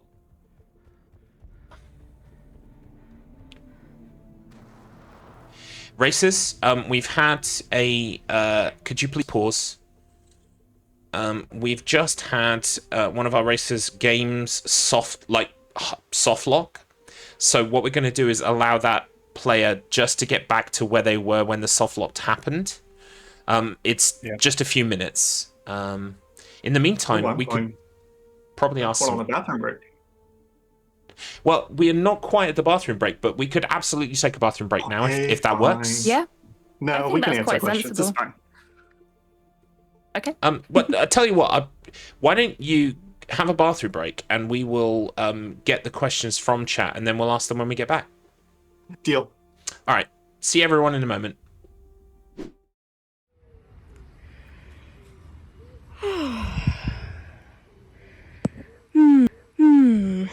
I love my coffee. Okie dokie, everybody, we are back. Right. So, as far as I'm aware, Hex paused his LRT. Olive, do you actually have an LRT going, or did you not bother in the end? I can't remember. So I did, and I thought I disabled all of the splits because I unchecked everything, but that wasn't enough, apparently, and my timer is broken. So I don't know how well I'm doing. I know I'm in last place. That much I know. But as far as how I'm doing, no idea. Okay, well, never mind. I mean, you don't know that for certain either. I will hasten to add. But yes, okay. So that is the status of things as they are at the moment, chat.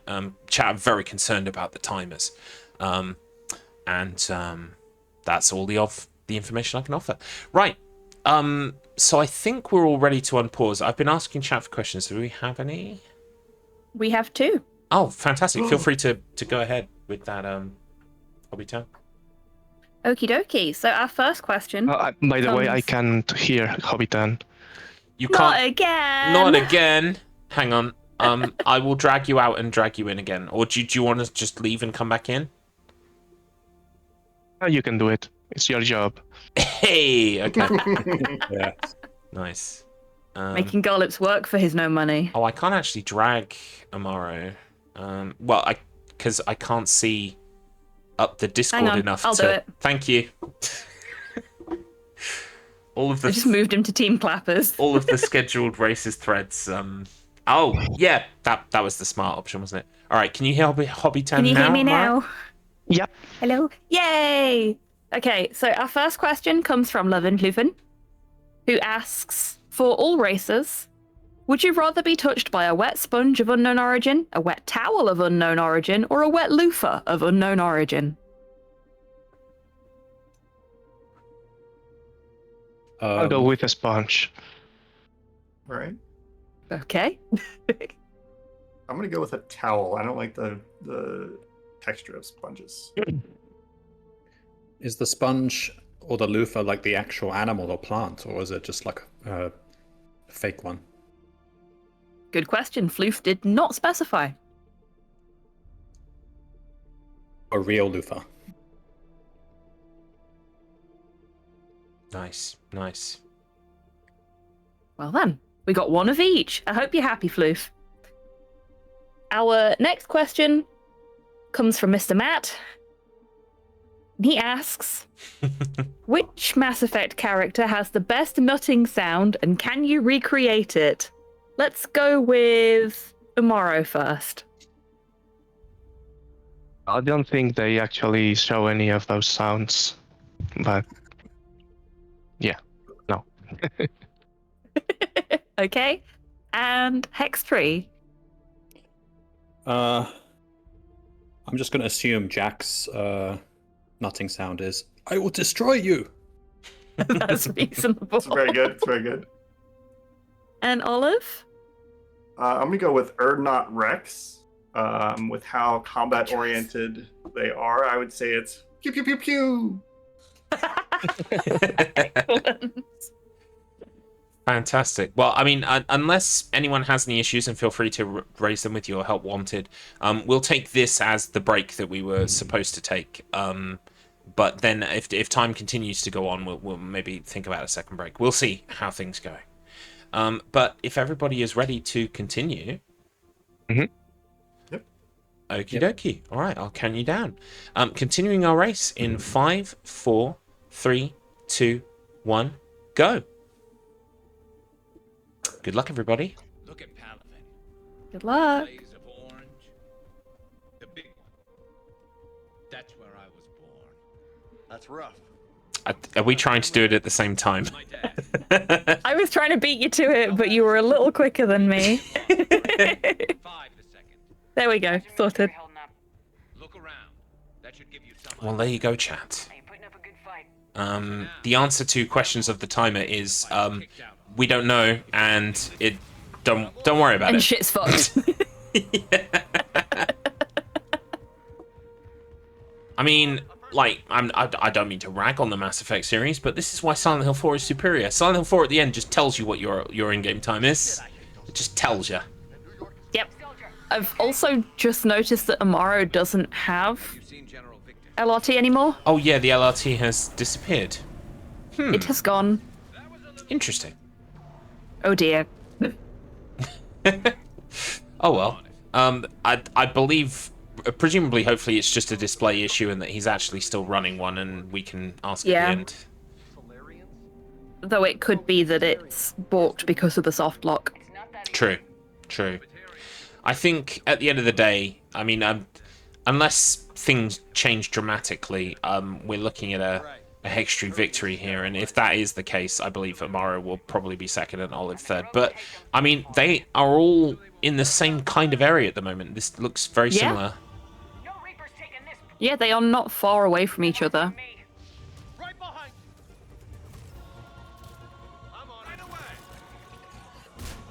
That's exciting. It really is. And especially where Olive's concerned, like, Umaro and Hex really did pull away from her at one point, but she's caught back up with them really, really well. Yeah. I'm on it. You got it.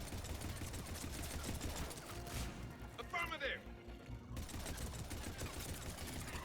At some point, Mr. Matt will complete Mass Effect Andromeda. I have not bothered with Andromeda. I hear it's a lot better now than it was when it was released.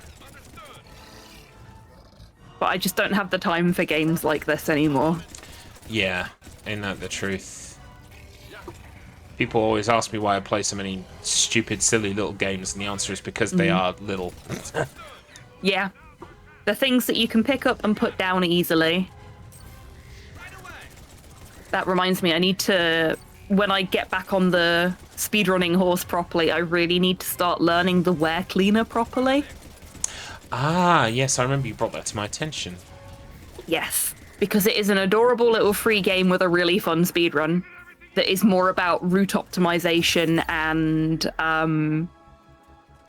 like, just being careful than it is about learning any fancy tricks. But the tide's turning. Turn up the heat. Yeah, I mean, fancy tricks have their place, but I really do appreciate a speedrun that is just playing the game fast and well. Yes, agreed. Like, I also really want to finish learning the Untitled Goose Game speedrun, because that is heavily reliant on fancy tricks that are very difficult to get down.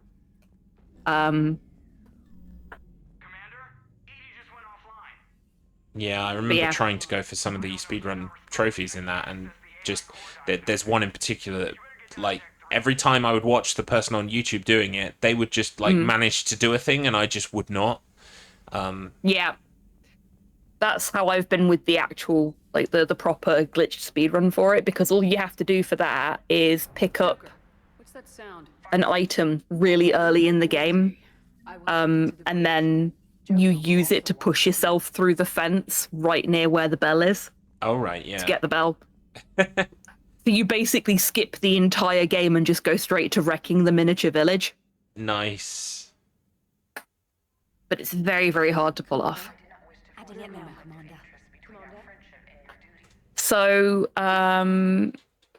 Hextree was just talking to Samantha there. Samantha is the comms officer for the Normandy in ME3, so is pretty much constantly on the bridge.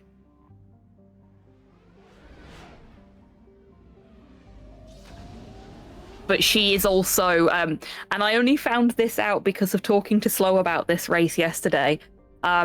She is a massive Commander Shepard fan. Like, she's proper starstruck by him or her the first time she needs to deliver a report. So, yeah, basically what our races are doing in Mass Effect 3 here is seeing who can sleep with their groupie fastest. Nice.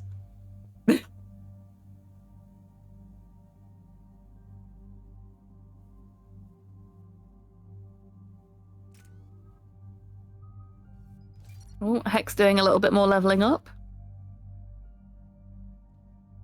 I'm a very bad commentator. I might be watching the Untitled Goose Game run at the same time. It's Naughty. insane. It's so insane, though. The run is so short. Watch it later. Yeah, I've seen the important part. It's a boot. It's a boot that you use to get. It's a through. boot. Yeah. That's correct. Yes. Yeah, it's really difficult. I've tried it so many times. I spent like an hour trying to do it.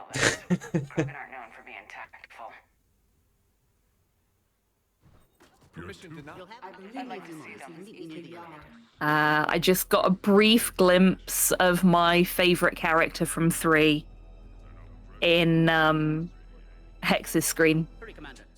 Modern Solus is fantastic. Best boy. Best boy.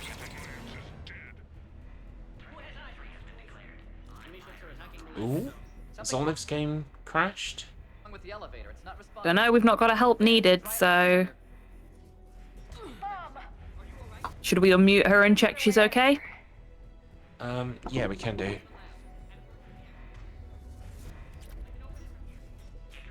Is everything okay, Olive? Totally fine. The game crashed as I hit quick save, so we'll see where I'm Oofed. at. There should be a save near there. I might just have to run for like a minute to get back to where I was. Fair enough. Fingers crossed for you. I think I'm barely back. Maybe like 10 seconds, 15 seconds. So Oh, fantastic. Excellent. All's well that ends well. I will let you get back to it. Thank you. Good stuff. Good luck. Thanks. There we go. Sometimes things just work out. It just works. Which is how you know it's not a Bethesda game.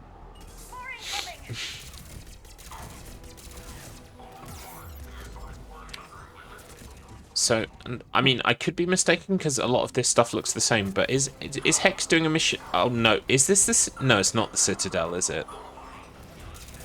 I think it might be, actually. It kind of looks like the very Citadel. Citadel-y. Yeah. I don't know if it's just me, but Hex's video is coming through very choppy.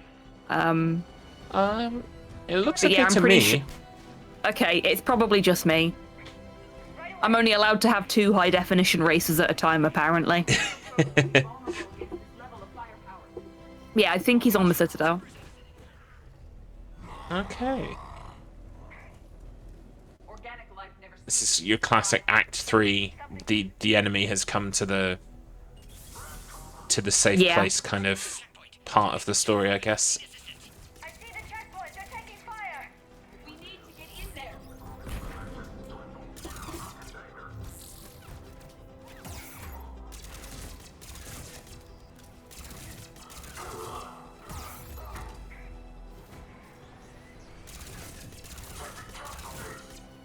I know there's a lot of distaste for the ending of Mass Effect 3, particularly the way that the ending is presented to us as something that we can control, rather than like the actual content of the plot. But the story all the way up to that point is very, very good. Yeah, it's a shame that it kind of got boiled down to just that kind of meme of, oh, pick your color. Yeah. That's all I heard about it, having lived through when it came out. Yeah, absolutely. Like, as I said, I watched Slow play Mass Effect 3, so I was there when it happened. And he was so angry.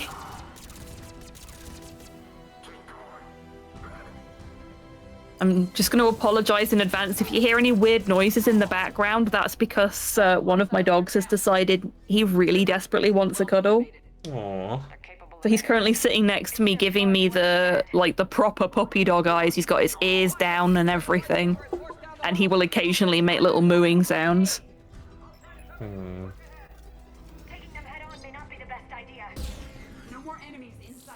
But that's okay. I only need one hand to pet him. Don't ask what I'm doing with the other one.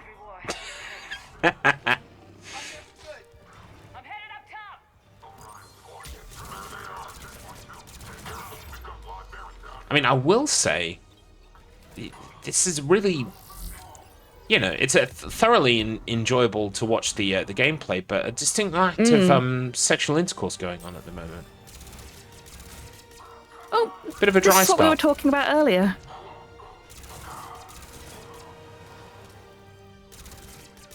Sometimes it happens. It happens to the best of us. You just got to go through a little dry spell. And it's all good. If one is petting the dog, the other must be screwing the light bulb, right? Absolutely, cram it. Got it in one.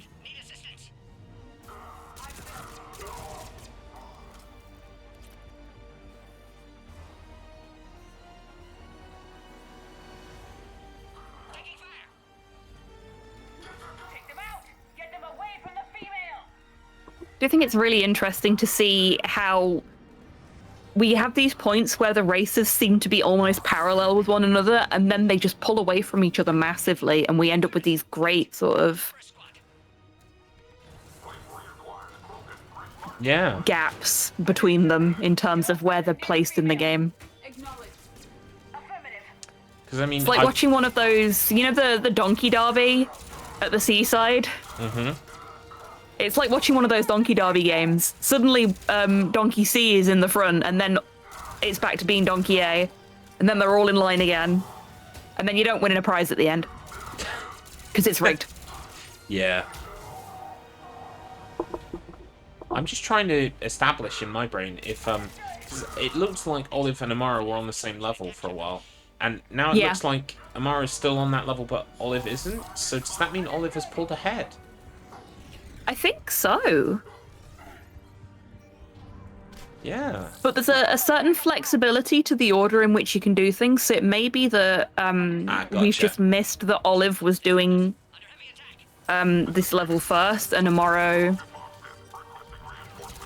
may still be ahead as a result. It could be, as we refer to in the business, but are they ahead without the LRT? We don't know. Very fair point, Floof. It's like the hit race from StruggleR Season 4, Power Wash Simulator, where both teams were on the Ferris wheel, but one had done a job before and the other still had a job to do. Yeah, that makes sense. Cerberus never did play fair. It's another fantastic little mecha. And they're always on the enemy side. I know. Where's our little mecha? I mean, we do have Garrus. He's not a mecha, but he is cool. I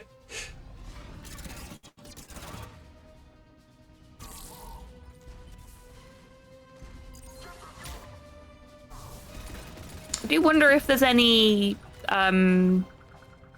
tactics to the team selections as well. Yeah. I think Umaro now is finished with that mission. Olive is starting on the what we believe to be the Citadel. So we did it. Yeah, I think Olive is just slightly ahead of Umaro. So ME3 is expected to take between 66 and 70 minutes. Thank you for being so specific, Hex. And apparently, for squad selection, Liara is God tier, according to Hex.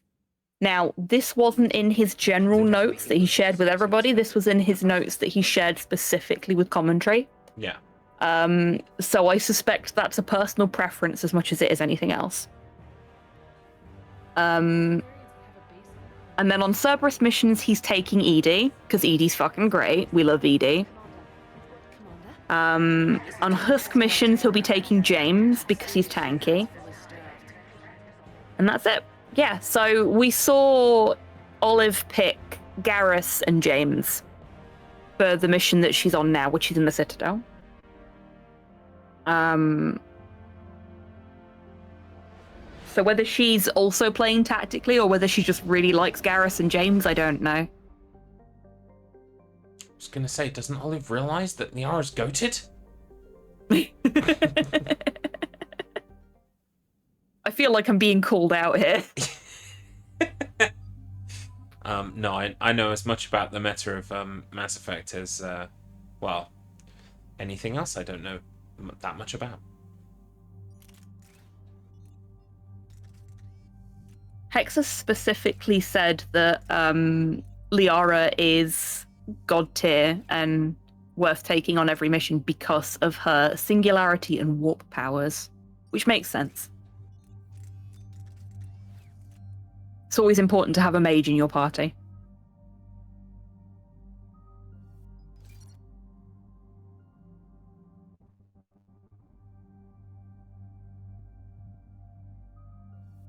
Ooh. Some careful selection of skills going on with both Hex and Umaro at the moment. Olive tending to favour this kind of like beefy sniper rifle. I am also a beefy sniper rifle fan, I must admit. Yeah. You give me a high power rifle, I will always use it, even in situations when I really shouldn't. I do like a good snipey mission in a game. I don't know if I like... I think my heart, my happy place is shotties. So I kind of like running up to things and just bam in the face. Yeah, that's fair.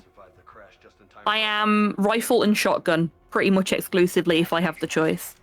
Because I prefer to keep my distance from enemies so that I've got time to set up a headshot and just nuke them from orbit when they're not aware that I exist. But if that's out of the question, then I'm up in their face with a bullpup, filling them full of buckshot. Heck yeah. Damn, losing men is hard enough. But whenever Tale of Two Worlds, I love a bimble through Sniper Elite. Yeah, that's fair. Bimble is one of my new favourite words. It's not a new word, it's a fairly old word, but it's one of my new favourites at the moment to use, thanks to Floof. Bimble's a great word. we're just leaving them behind. Do you read, Commander? Repeat, do you read? Shepard here, what's your status? We're in deep. Commander, what's your ETA? Hang tight, we're on our way. Using the shotty to tactically position corpses so they aren't seen in Payday 2. Very nice. Love that.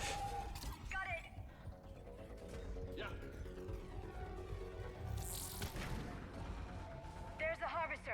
It's retreating. Again, all of our races appear to be very, very close to each other now.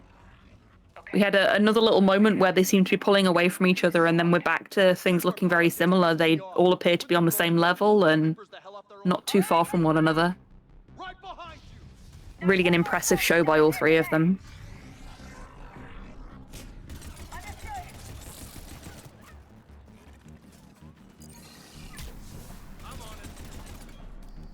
Oh, thank you for the lucky olives, Nat Marek. I've not eaten olives in a while. Same, but oh gosh, do I love them. They're amazing. Pro tip, do not eat the olive on stream without consent. We have already had that conversation with her a couple of times. Right away. Was it you, Garlips, that suggested throwing her into pasta? Or was it Floof? Oh yeah. I know it was one of you. Definitely throw some olives into the pasta. Here comes another one of those bad boys. But at the moment, too many calories for me. Olives lovely. Too many calories at the moment for me. Oh dear.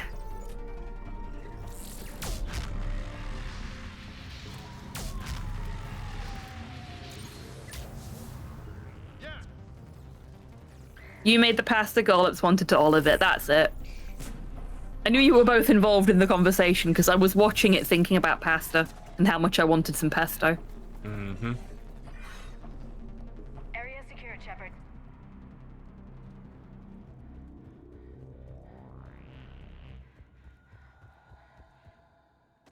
These men are I think that's the end of that mission for Hex. I love when Hex gets to the end of a mission and there's a cutscene or several cutscenes and he's just skipping through it so quickly it looks like a PowerPoint presentation. Umaro taking a critical mission failure there. Oofed. You'd never know there was a war on. You'll know soon enough. Commander, Cerberus is attacking. That's going to set him back a bit.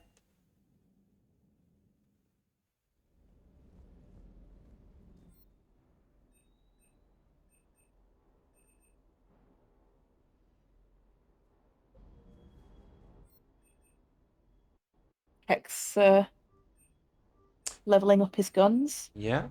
Excuse me a moment, my dog has a crisp he shouldn't have. Oh. Yeah, feel free to enforce crisp removal. Are you alright, Commander? The Turians took some heavy losses, but we got them out okay. I wish I had some crisps, chat. All hands full stop.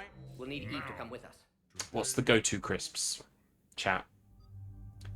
I mean, I am a bit of a basic bitch. I like ready salted. There is nothing wrong with ready salted crisps. They are lovely. I agree. And versatile. It seems Nick's favourite crisp is smoky bacon Pringles that he's fished out of Slow's bin.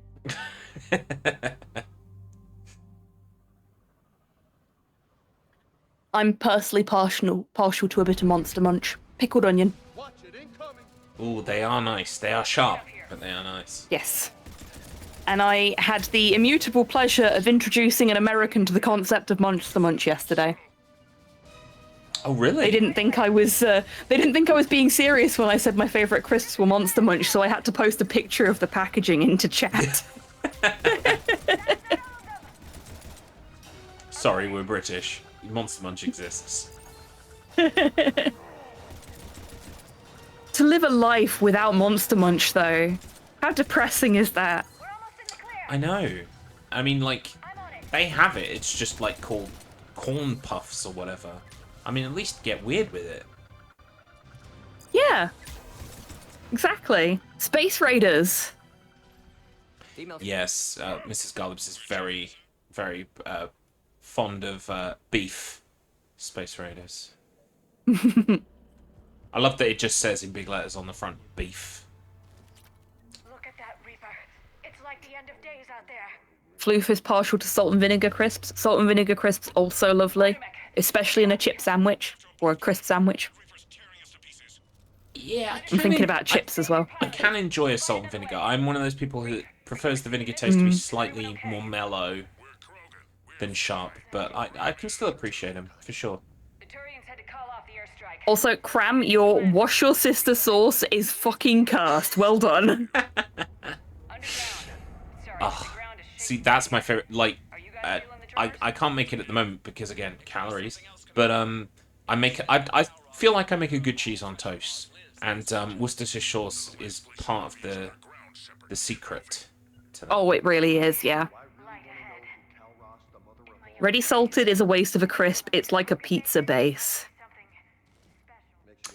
I mean, I see your point, Quantum, but the fact that it's so simple means that it can be applied to multiple different settings without causing any weirdness. Like, you can crumble ready salted crisps on top of a tuna pasta bake to give it a really nice crunchy topping that doesn't taste weird.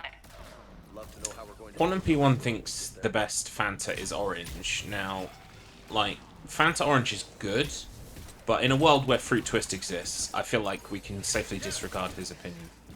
Also, Fanta wasn't even orange to begin with. It's not even like it's the classic flavour. It was some weird concoction of pineapple and other things that has actually been lost to the annals of history, because nobody in Germany wrote it down. Oh, I didn't even know that. I learn a lot of fun facts about food off the internet. So it's more like a lilt.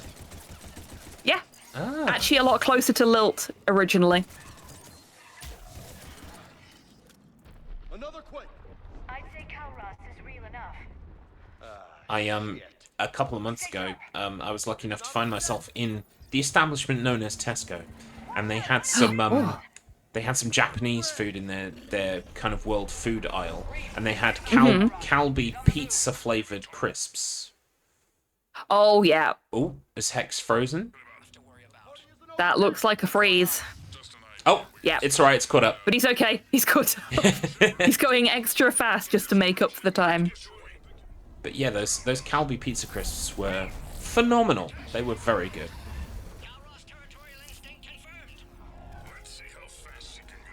Garlitz prefers Ocarina of Time to Link to the Past, so burn him at the stake. Yeah, but I prefer Link to the Past, despite not really liking either of them that much. Oh, and I think ready salted crisps are nice. Quantum P1 has just offered to cook me a steak. Lovely. Yeah, but he's going to overcook it. Yeah, that's not ideal. But yeah, I'm doing that whole thing where I read things very differently to fit my worldview.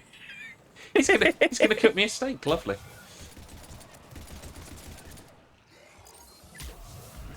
A well done steak. See? QP1 thinks you did something well. Yeah. And deserve a steak as reward.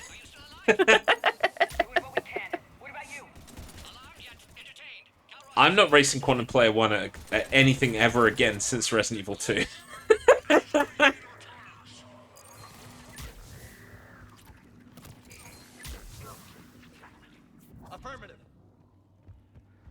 For the recent Ocarina of Time randomizer where Mr. Matt provided his special sauce, I entered Gerudo Valley and it started playing the Resident Evil 2 police station music. And I was like, I immediately had flashbacks to the Quantum Player 1 race. Yep. Which I think is what he was I was watching. I was laughing. Oh, also, I think Mr. Matt did so well on the special sauce. He did. I don't even think I got to mention, but well done on making the Fire Temple music Dragula. I also appreciated that, but I don't think I mentioned it during the race itself. If it makes you feel any better, everybody else mentioned it. As in, like, everyone in chat, myself included. Floof mentioned it. It was a crime that I didn't get to spend a lot of time in there. Dracula was a banger. And is a banger. Just generally speaking.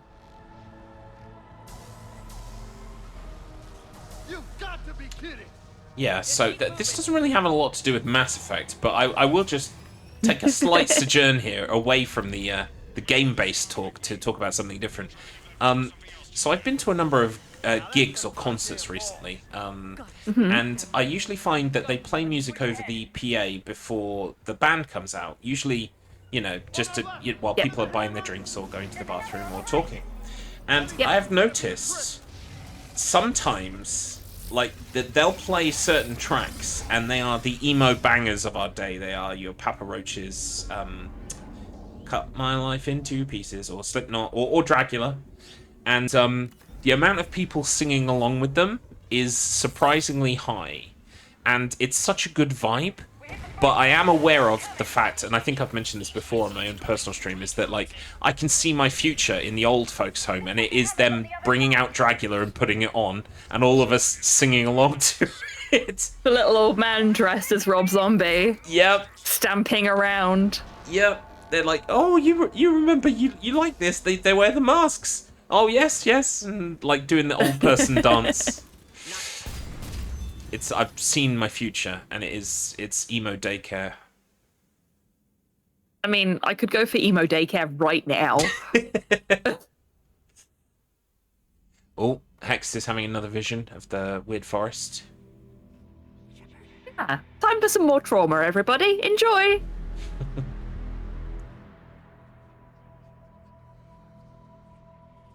So I think that's Olive done with the Citadel, while Umaro is still there. Yeah. Is Olive going to pull ahead and win the whole race? There could be a chance.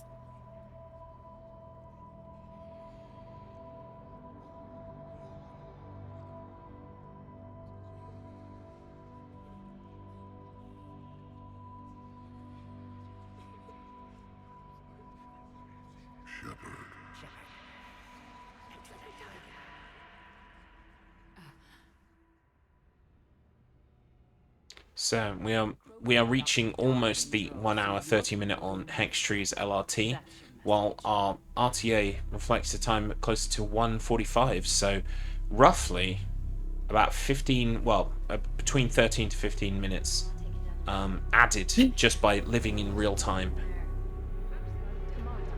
Floof says, if only we had an LRT to say for sure. Hashtag Floof is latching on. Thanks, Floof. I mean, I don't feel... One of your favourite oldies, and later we'll put on Bodies by Drowning Pool. Yes, Mr. Matt, exactly. That's what I want from my old folks' home.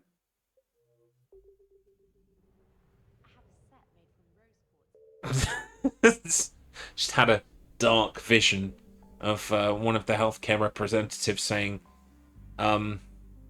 Garlips, I'm terribly sorry. You don't, you know, it's your organs are failing. No, nothing wrong with me. Nothing wrong with me. Something's got to give. Something has got to give." Roar. Oh dear, that was quite the burp, Garlips. What have they been feeding you at the old folks' home? Bangers, apparently. Oh, sausages mentioned. Mr. Matt will be happy. Mm-hmm. So, assuming that our racers are all taking the levels in the same order, as I have noted down from Hex here, they've got Surkesh, Tachanka, Citadel 2, and then they can finally spend some time with Samantha. Fantastic. So we're on the cusp here with Hex. We're thinking just this mission to go, probably? Yeah. Is this Citadel 2? I mean, it looks vaguely Citadel-y again, but I'm not sure. Yes, I think it is Citadel 2.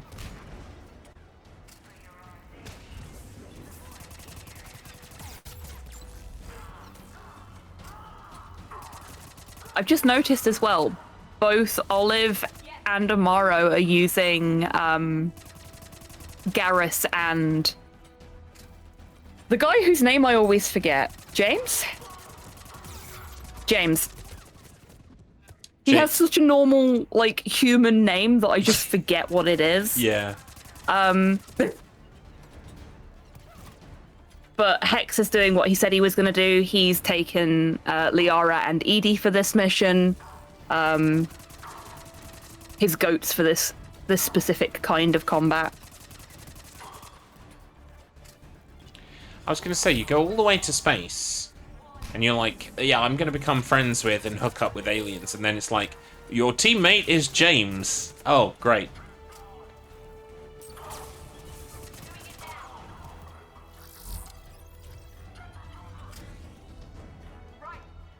Sorry, I was just reading the notes for Citadel 2, trying to establish if this is Citadel 2. I'm pretty sure it is. Okie dokie. Pretty sure it is. So seeing as Olive and Umaro have just finished Citadel 1, they're on Palaven? If this list holds true. Olive employing a very cool strategy here of just kind of camouflaging herself and then running like fuck. Yep. Gotta love some active camo.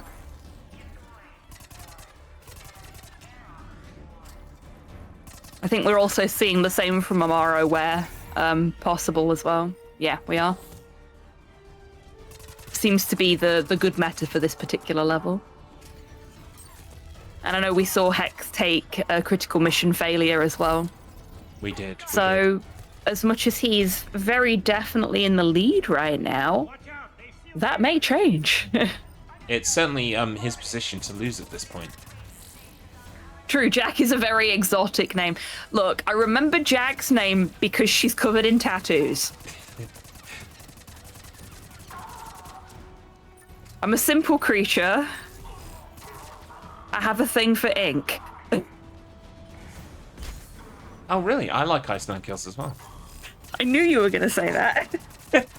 Tell me about Ice Nine Kills, Scarlet. Their early work was a little bit too seen for me, but when the Silver Scream came out, I really think they came into their own commercially and artistically. The whole album has a refined melodic sensibility that really makes it a cut above the rest. Hey, Paul. I think it's kind of fun that, well, at the moment, that there's a lot of discourse around the actor Jared Leto. And, that is a scene where he gets hacked with an axe. Yes. Which is a point I have made to Slow on a number of occasions, because he's not really into those kind of films. So, you know, whenever we end up talking about Jared Leto, I'm always like, yeah, I really like the bit in American Psycho where he gets an axe to the back of the head. Yeah, true, Floof, but I feel like it's come to a head recently. Yes, it has definitely come to a head more recently because of Tron Ares and then him getting cast as Skeletor in He-Man. Yeah. Which Slow and I have watched. It's actually a really good film, despite the fact that it has Jared Leto in it. You are not the first person to say that to me, so yeah, I do need to watch it at some point. I have no real connection with He-Man at all, other than hey, yeah, yeah. Yeah. But good.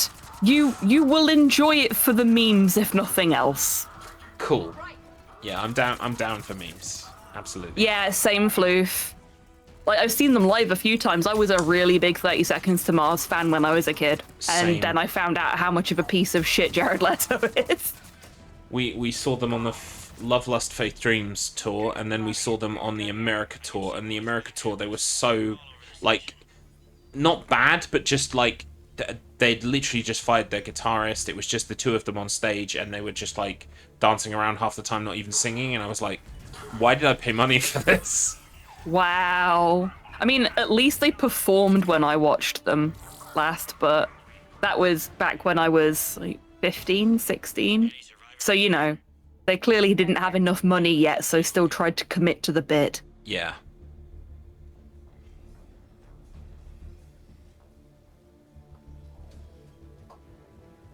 So many lives given.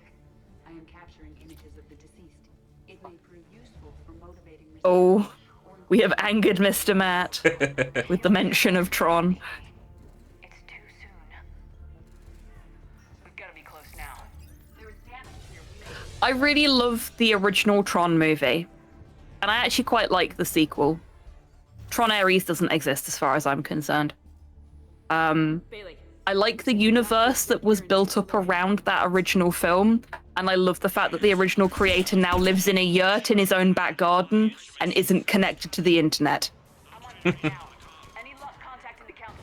He took the right message from his own movie.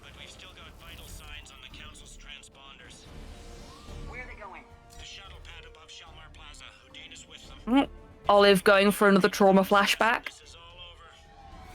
On my way.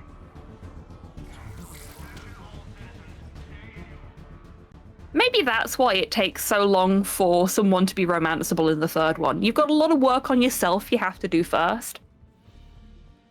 Yeah. I think that's a good message to take away from this. You've got to be able to love yourself before you can love somebody else, chat.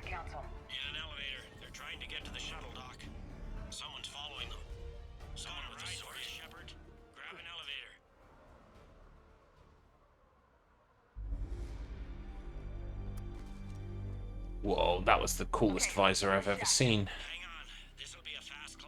I think the message Mass Effect 3 presented was get ready for disappointment. I mean, that's no way to talk about Samantha. Nice. I found our friend. Kill his elevator. There's a power conduit beneath it. Of course. Yes, I will. Threat neutralized for now. I will. Incoming phantoms.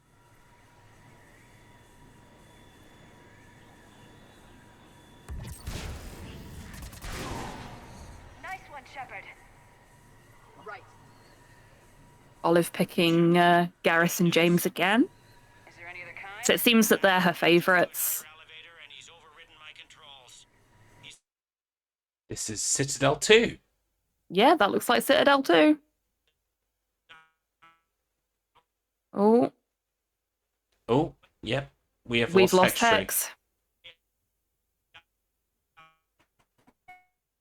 What's really confusing is I can... I still had We audio still coming got through. audio. Yeah. Yeah. Choppy audio, but audio nonetheless. Do we want to... Yeah, let's unmute and undeafen. Yeah. Hello, Hex Tree. Can you hear us? Yes. We can't see or hear your gameplay. I can hear you, yeah. It just kind of disappeared.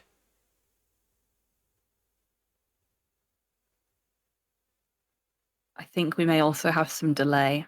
Yeah. Okay, let me check.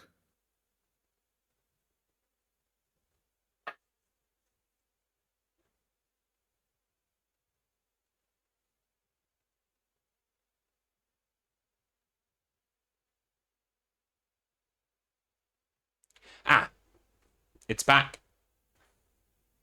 Yep. I need to refresh my view.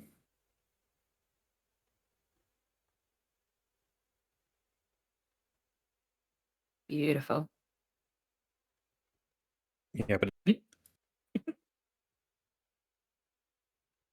think it's dropping a bit.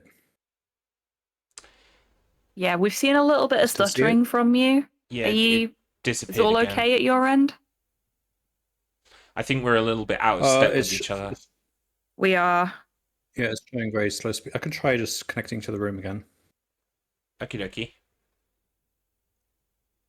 Oh, good point, Mr. Matt. Do we need to ask the racers to pause?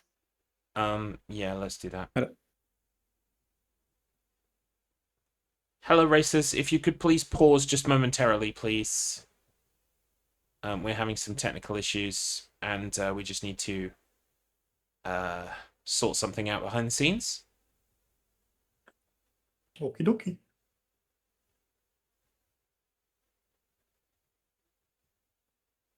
Okie dokie. Well, do you know what? Let's just call another bathroom break here. I think that's probably a good idea. We'll disappear for a moment. If you've got more questions, now would be a good time. We can ask them when we get back.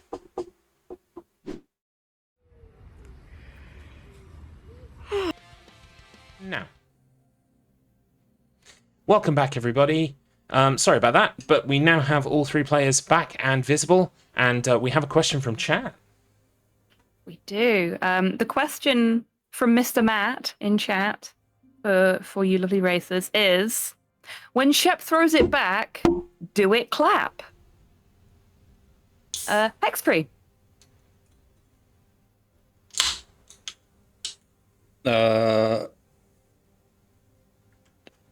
Oh, okay, I understand how it's a question now.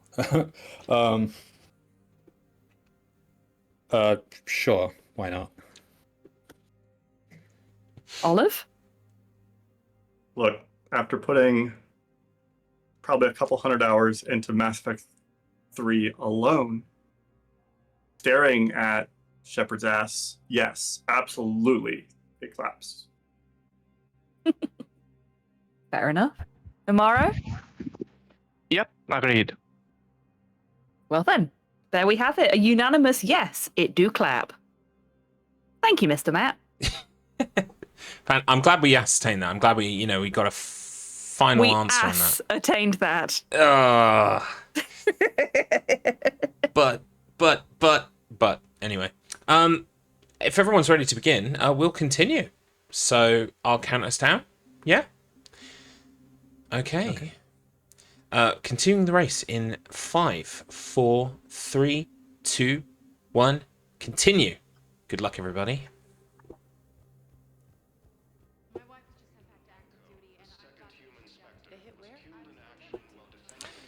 You beat me to Umaro. I figure you're always going to work from the top, so if I work from the bottom, we'll see who gets to Olive first. Clever. The real race is in the Discord chat.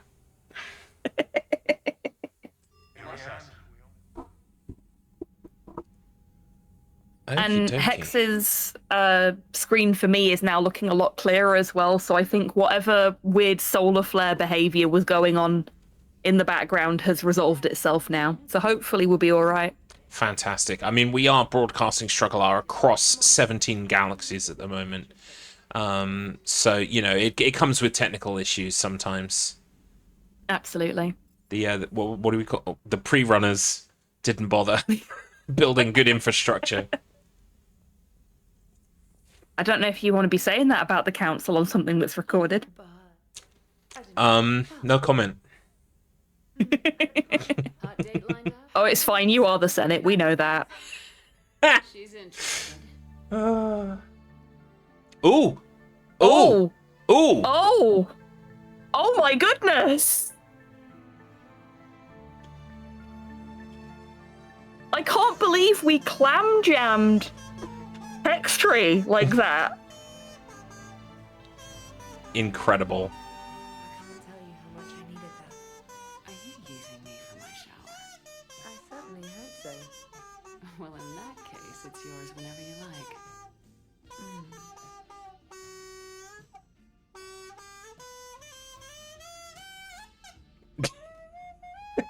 There we have it.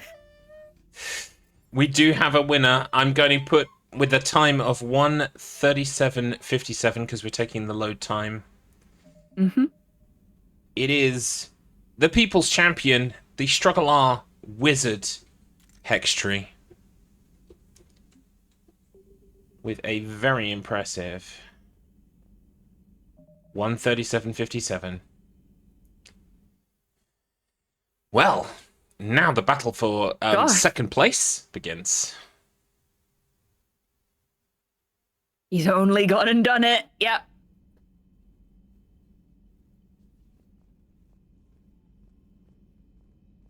Now, I mean, the saying is that... I guess he's just going for his victory lap now. Commander, Admiral Anderson is available in the war room on VidCom. Commander. Sadly, of course, the age-old wisdom is that nice guys finish last. But by choosing to finish first, Hex has proven himself a selfish lover and not a nice guy, but a bad guy. That's certainly one way to look at it. Let's have a very brief discussion with Hex because I mean I think Hex knows. Okay. Yeah. Hextree, may we be the first to congratulate you on the sex. Thank you very much. It was good. So glad. But was it good for your partners? Two of them, I think. Did you stop to ask? Well, I know from the game that after you have sex with Jack, she just kind of like hates you for the rest of the game. We have touched on that, yeah. Yes. But no more beating around the bush. I think it's fair to say that you know that you are first place. Well done. Congratulations. With a time of 1:37:57. Your StruggleR domination continues. Will you find someone to sub? This is the wrong race to be asking that. This is the perfect race to be asking that. I mean, you've already talked about him beating around the bush. We already saw how much bush he's beaten around today.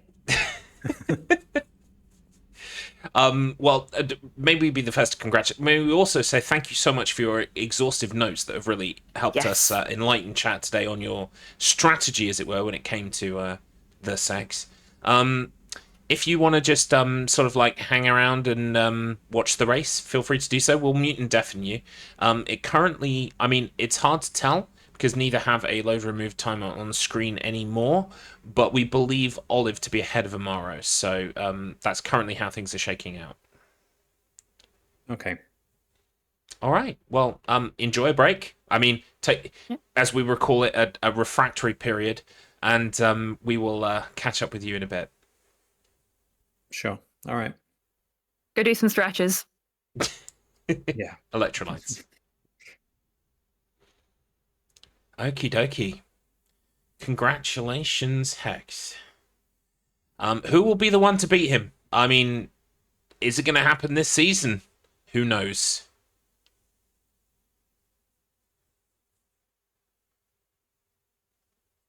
I don't know why, but my brain was like, but he already won. How can anyone beat him? And then I realized you meant the entire season rather than specifically today. I'm smart. Look, it's Monday afternoon, okay? Yeah.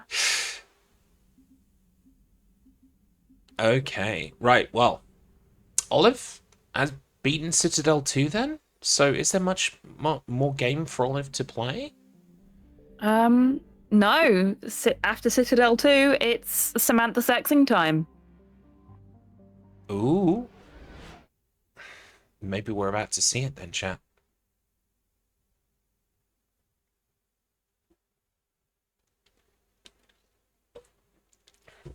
I should probably switch over game audio as well. Yes, good plan. Commander. No, come on. We don't know. Commander. Okay. That wasn't it. So does Olive still have a mission to go? Possibly. No, she's reading the email now. So what happens here is Samantha sends an email inviting you to her room for a game night where you play holo chess with her, and she kicks your ass. Ah. And then, you know, you have a nice shower, or she has a nice shower and you join her. Oh boy. And things progress from there. I've got a button for this.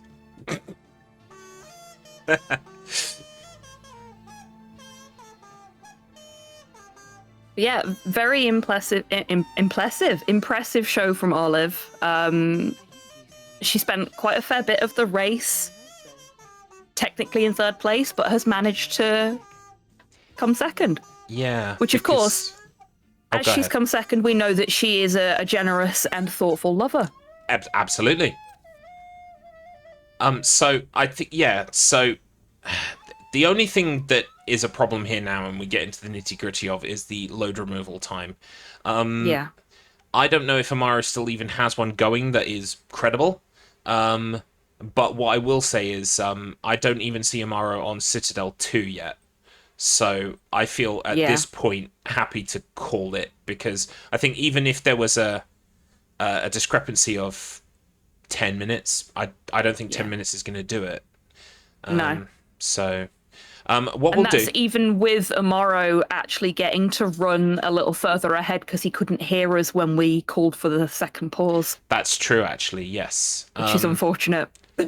Yeah, so I think what we'll do is we will call it with Olive. We will add that caveat, but I think it's at this point it's fair to say that it's the provisional second place. Yeah. All right.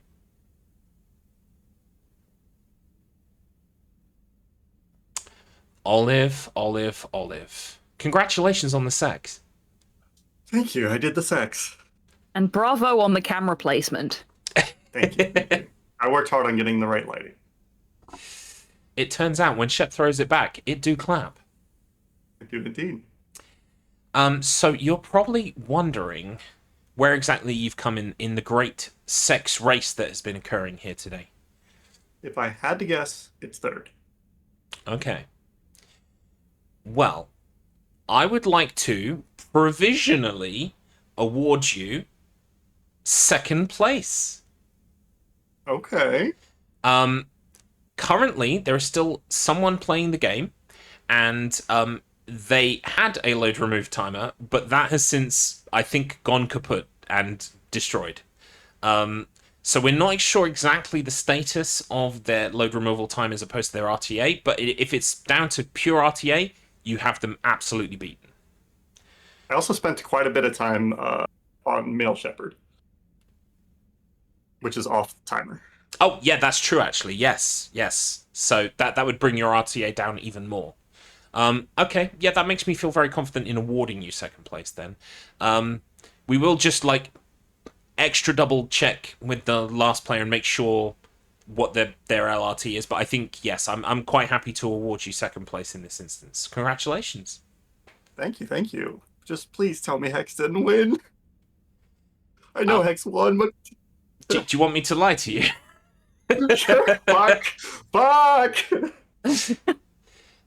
So what was actually? Did anyone catch what Olive's time was? I want to say it was about 3 minutes ago. Yeah, I think it was. So I'm going to call it a 204. Let's call it a 204.10. It's close enough. Yeah. My Mass Effect 3 was incredible. My Mass Effect 2 was ass, and not the good kind of ass. You really caught up though. Like yeah. You were for a long time. You were, I would say, in third place, and since then you've managed to massively pull it back. So congratulations on that. I'll take it. All right, there is your finished time and your second place placing.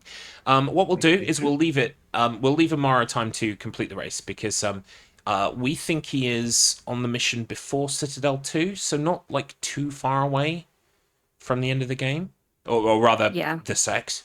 So we'll probably let the race run a bit longer. So if you want to step away, go to the bathroom, etc., or even watch the stream, you can do that now, and we'll mute and deafen you again, and then bring you back in at the end of the race. I am already watching stream. Thank you very much. Fantastic. All right, we'll talk to you in a bit. Thank you. Congratulations again there, Olive. Just goes to show, if you may be in third place, but you can pull it back in a StruggleR race. It really can go any way. And I know Olive was really nervous about this race as well, as from what I understand, she was the least experienced with the speedrun. And she had a lot of technical issues setting things up. So she did absolutely fantastically. Prove to us all that you don't have to be the best of the best of the best, sir, with honors to do amazingly. Absolutely.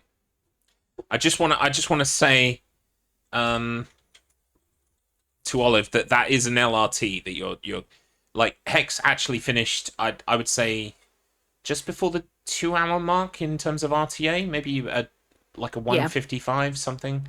Yeah, so RTA was quite close actually.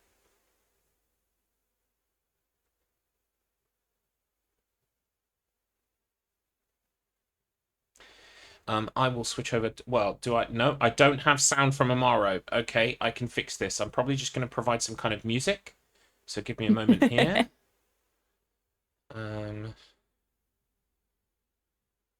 Emergency music time. Emergency music time. You know what we could do with right now? What's that? If one of our completed racers can go to the Citadel and do some dancing, but unfortunately the Citadel's in bits.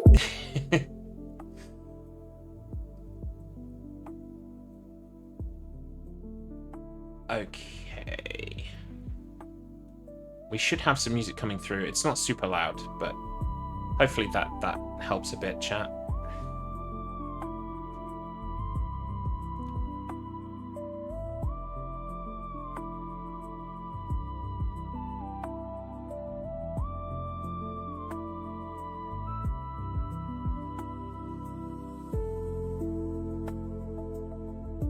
I mean, I think this race has cemented to me that when I do actually have time to just go back and play these, I would definitely like dig this trilogy because I really enjoyed part of 1 that I played all the way back when, and it does look like 2 and 3 are just more of the same. They really are. With bells on. It's a fantastic little space opera. I hate calling it little because it's huge. You know what I mean? Yeah. And if you are into that kind of thing, it is definitely worth playing. Like, folks that know me know how into space operas and sci-fi in general Slow is. Mass Effect's one of his favorite series. Nice.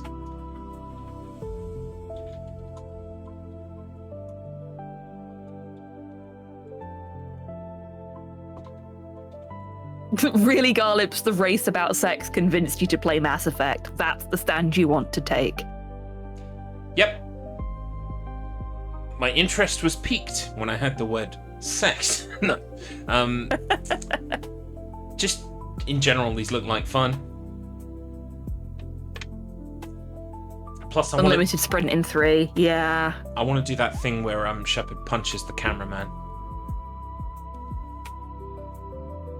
The cameraman he punches? I thought it was the reporter, and she fucking deserves it. That's what I meant. For the record. Yeah. Yeah. I punch her every opportunity I have. I know it's not good for my, good person ranking.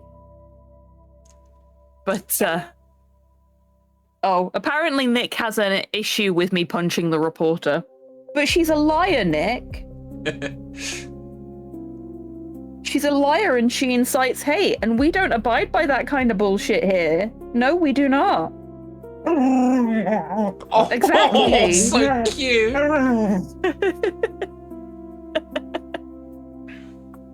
That came through so loud and clear on camera. That was on microphone. That was amazing. And that was with him sitting under my chair, not actually climbed up into my lap, which is what he did afterwards. Speak your truth, Nicholas. Speak your truth.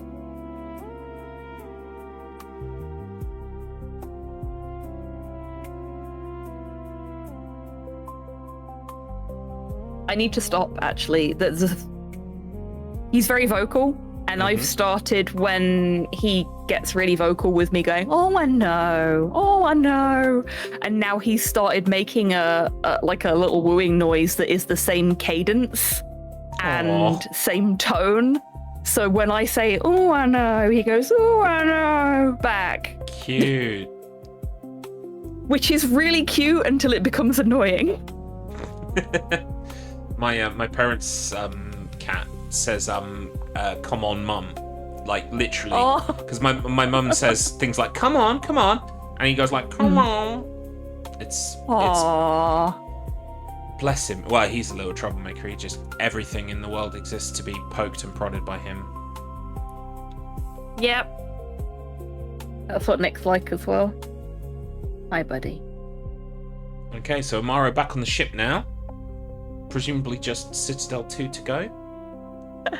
Sleuth made the mistake of barking back at Theo when he was a puppy, and now he regularly incites bark battle. And you have a proper, balky little dog, don't you? Is he a Pom? I believe so, yeah. But, yeah, Olive's Poms are absolutely known right. balkers.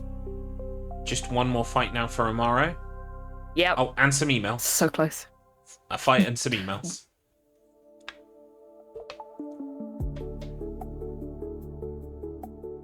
Well, just the one email, actually.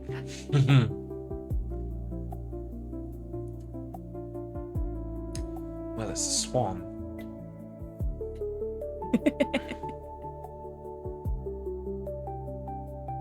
Like, honestly, hand on heart, that is the film I've seen the most times, easily. Like, I know it. I wouldn't even need to see. I wouldn't need, God to show me the stats and go, this is the one you've watched. I could already call it. I think I've probably watched either Nightmare on Elm Street or Who Framed Roger Rabbit more than any other film, but Hot Fuzz is the one that I can quote most of. Same. You know when you see those memes and it's like, you will get $100 million if you can recite 80% of the script perfectly. I'm like, yeah, Hot Fuzz. Actually, you know what? If it was something like that, I'd probably go for Nightmare Before Christmas because I know all the words to all the songs. Yeah. That is 80% songs. Yeah, that's smart. That's smart.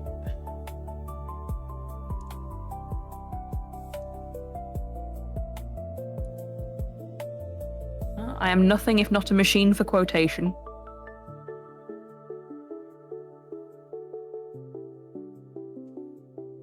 What's this? The Citadel's on fire. What's this?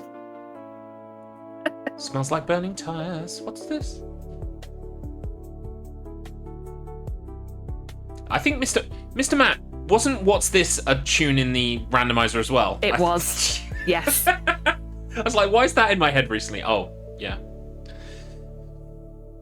Yeah, it absolutely was. Because I think, I can't remember if I ended up actually putting something in chat at the time, because I watched most of the Ocarina of Time race from the bath whilst I was doing pixel art. Nice. That is the optimal StruggleR experience, to be honest. Oh, it was really nice. But it meant that I couldn't interact with chat as much as I would like because half of my screen on my iPad was taken up with my pixel art.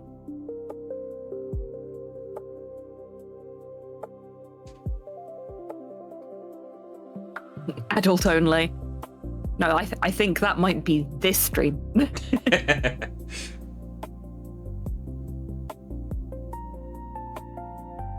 So Umaro on the home stretch now. Just needs to get through Citadel 2.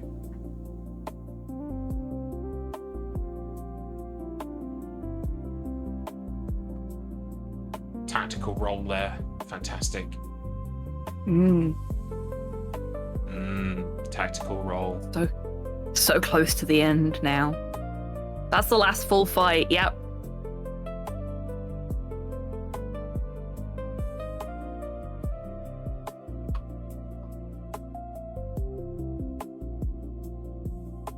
Love seeing him patiently wait for the elevator. Go and kill a couple of guys to pass some time.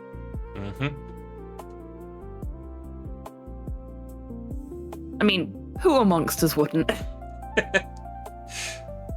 You know, just go murder a couple of fascists and then go back to the lift.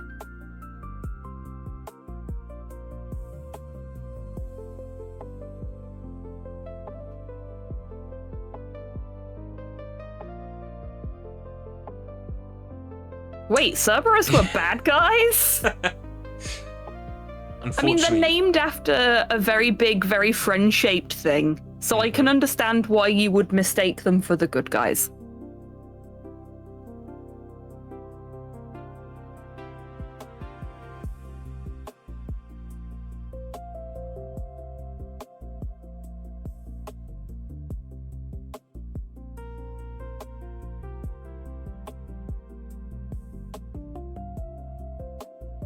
I've just forced Kieran to start Hades. He's been petting Cerberus on every run, as everybody should when they play Hades. Cerberus is the best boy.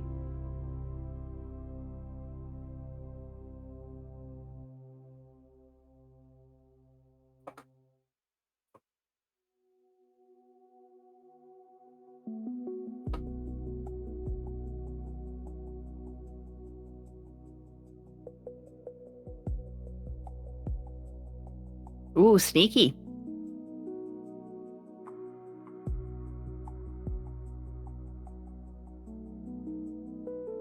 Yeah, it's sort of like a side effect of this era of gaming. Quite often, they would like to hide loading screens in things like elevators and what have you. Yeah. Which kind of has a bonus effect of sometimes in these games, especially the speedrun, all you need to do is get to that elevator and then you're onto the next section of the map. So, like, this whole idea of, like, camouflaging yourself and just running past shit is kind of brilliant. Yeah, it really is.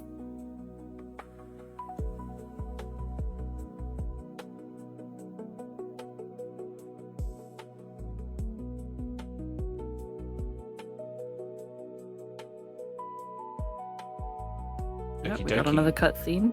Yeah.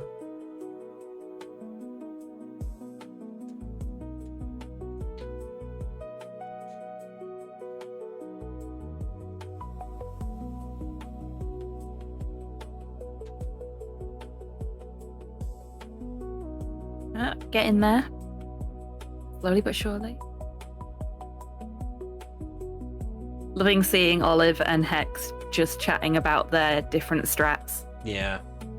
In chat as well. It's lovely to see. Like, even though, you know, sometimes people keep some strategies to their chest, for the most part, StruggleR is all about kind of like practicing in public, you know, sharing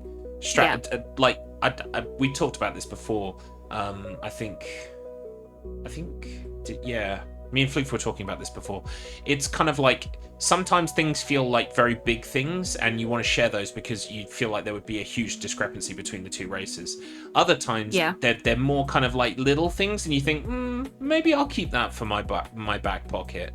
Like, for instance, No one told me that you can just like one-shot the jellyfish on Jabu with a Deku Nut. No one told me that at all. They quite happily let me practice multiple times in front of them not doing it and didn't tell me. So that's fun. The fiends, the scoundrels. Yep. But I know now. Oh boy, do I know now. Yeah, that's one of the nice things about StruggleR, in my opinion, is that as much as there is that competitive nature there, because let's face it, you're all part of a challenge community, of course you're competitive. Mm-hmm. But you are supportive. You want a fair fight. So you will support one another. You will give each other hints and tips to make it a fairer fight. And I kind of love that. It's a very Dragon Ball Z approach to it. Yeah, it's like if you get better and you help me get better, we both get better, and then we put on the best race. And definitely feel like that. That's why I want people to step outside of their comfort zone a little bit more, you know? Like, play the things that you haven't played yet, or you know, because you've got time to practice, especially Season 5. You've got time to... I'm signing up for things I've never even played yet. See, I would do the same, but because of the other things that go off in my life, I'm never sure if I'm going to be available for as much as I'd like to sign up for.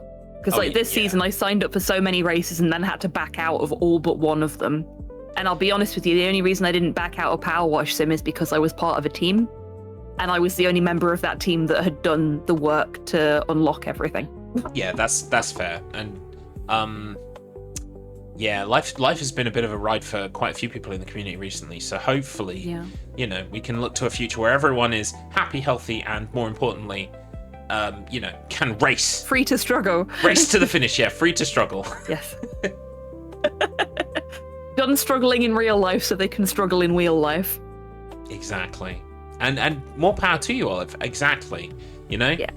You weren't feeling great today, but you stuck at it and you walk away with the second place. Very nice. Yeah, you did fantastically.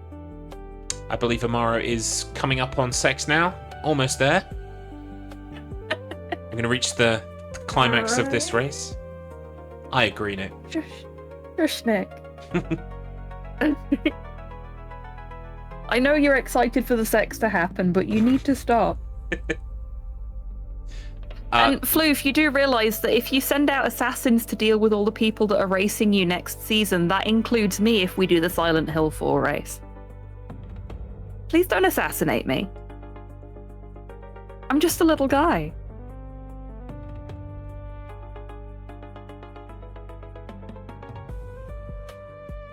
Oh, there's the email. There we go. Here we go. Sorry, I had to add that quote. Thanks.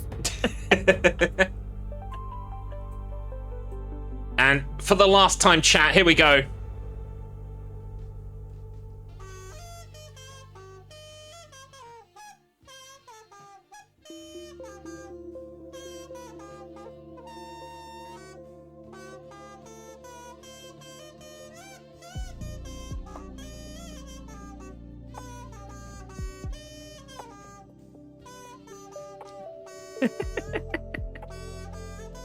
Oh yeah, you didn't add it, Garlips. Oh yeah.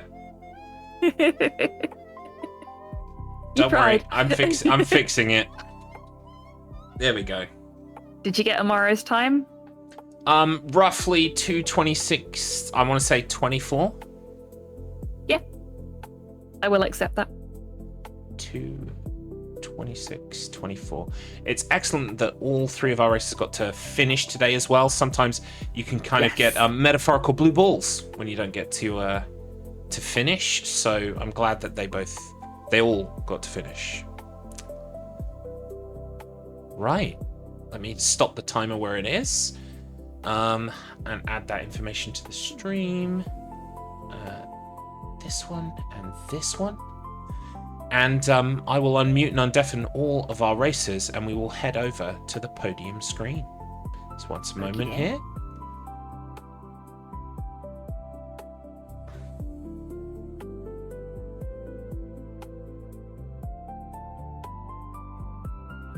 racers. Welcome back, everybody. We are now going to head over directly to the podium, but congratulations, all three of you, on the sex. Thank you. Thank you very much. Right. Bit of a nail biter this, and also a bit of a backbiter, and all other places being bitten as well. Hopefully with consent. Of course, of course. I'm not hearing anyone. Right. Here we go again. Okay. Hang on. There I we got go. you, fam. Can you hear us now? Yeah. Excellent. It is time to reveal our placements. Of course, you know, if you're going to practice competitive sex at home, please make sure that you are, you know, very careful. You don't hurt yourself or your partner. But three incredibly competitive sexes here today have achieved what they set out to do. They have had sex in all three Mass Effect games. But of course, there are, I guess, in the world of sex, winners and losers. No, not at all. But today, everyone here is a winner. I'm going to stop talking now. In third place, with a impressive time of 2:26.24, it is Umaro. Umaro, do you happen to have your LRT at all, or did it die a death when your game crashed or hung? My what? Your LRT, your load removal time. Yeah, it's still on. Okay, what does it say, out of interest? 2:15:45. Okie dokie, cool. Well, we did wonder about the whole LRT thing, but we can confirm that even like 15, like at its biggest point, there was kind of like a 15-minute discrepancy. That would still not technically put you in second place, so I'm happy to call it there. But third place still incredibly impressive, and you had some real trouble on what was that level before Citadel 2? Yeah, Tuchanka. Yeah, we felt for you there for sure. Yeah, I forgot where the shortcut was, the skip. Aha, that makes some sense. Okay, well, fantastic still, and hold your head high. You still accomplished sexual intercourse 3 times. That's impressive. That's something to hold your head high with. In second place, we have, drumroll, a surprise to almost nobody. It is Olive. Congratulations, Olive. Thank you, thank you. You, of course, were behind for quite a while, but pulled ahead, specifically in Mass Effect 3. You had a very good Mass Effect 3. Mass Effect 3 was the one that I practiced most. And then I realized about an hour before the race that I didn't remember any of Mass Effect 2. And I was frantically practicing Mass Effect 2. So that's what happened in Mass Effect 2 is I kind of forgot to practice it because I like Mass Effect 3 more. Absolutely fair. And you know what? It paid off. I mean, that was clearly the largest section of gameplay today as well, was Mass Effect 3. So very clever to prioritize that in your practice. But that does mean it's the people's champion. It's the StruggleR king. Who can stop him? It is, of course, Hextree, running away with a LRT of 1:37.57. Getting the job done and getting it done at speed. Congratulations, Hex. Thank you very much. I'm going to award chat their points. There we go. No, my point. Yeah, who will stop Hex? I mean, it remains to be seen whether it can even be done. But I'm sure at some point in the future we will again get to find out if it is possible. But yeah, that's our race. It's absolute joy to watch, and we had a bunch of fun, not only with our double entendres out on display, but also Hobbytown's fantastic facts about the game, and also Hex's notes proved quite useful as well in our commentary. So definitely want to watch that one back. Yeah. Okie dokie. Well, apparently, yeah. Quantum Player One's favourite game is Teletubbies. Could we get a Teletubby race going in Season 5? I think so.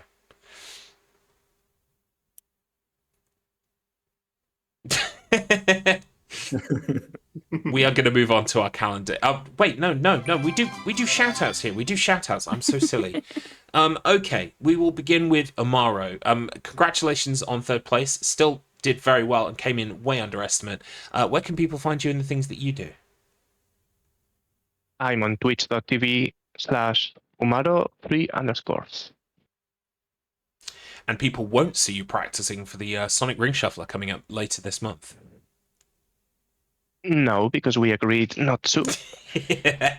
But you have quite a few. We'll get into those in a minute. You've got quite a few races coming up soon, so very exciting to see you in those. Olive, congratulations on second place. Where can people find you in the things that you do? You can find me on Twitch TV/AllofYouGames.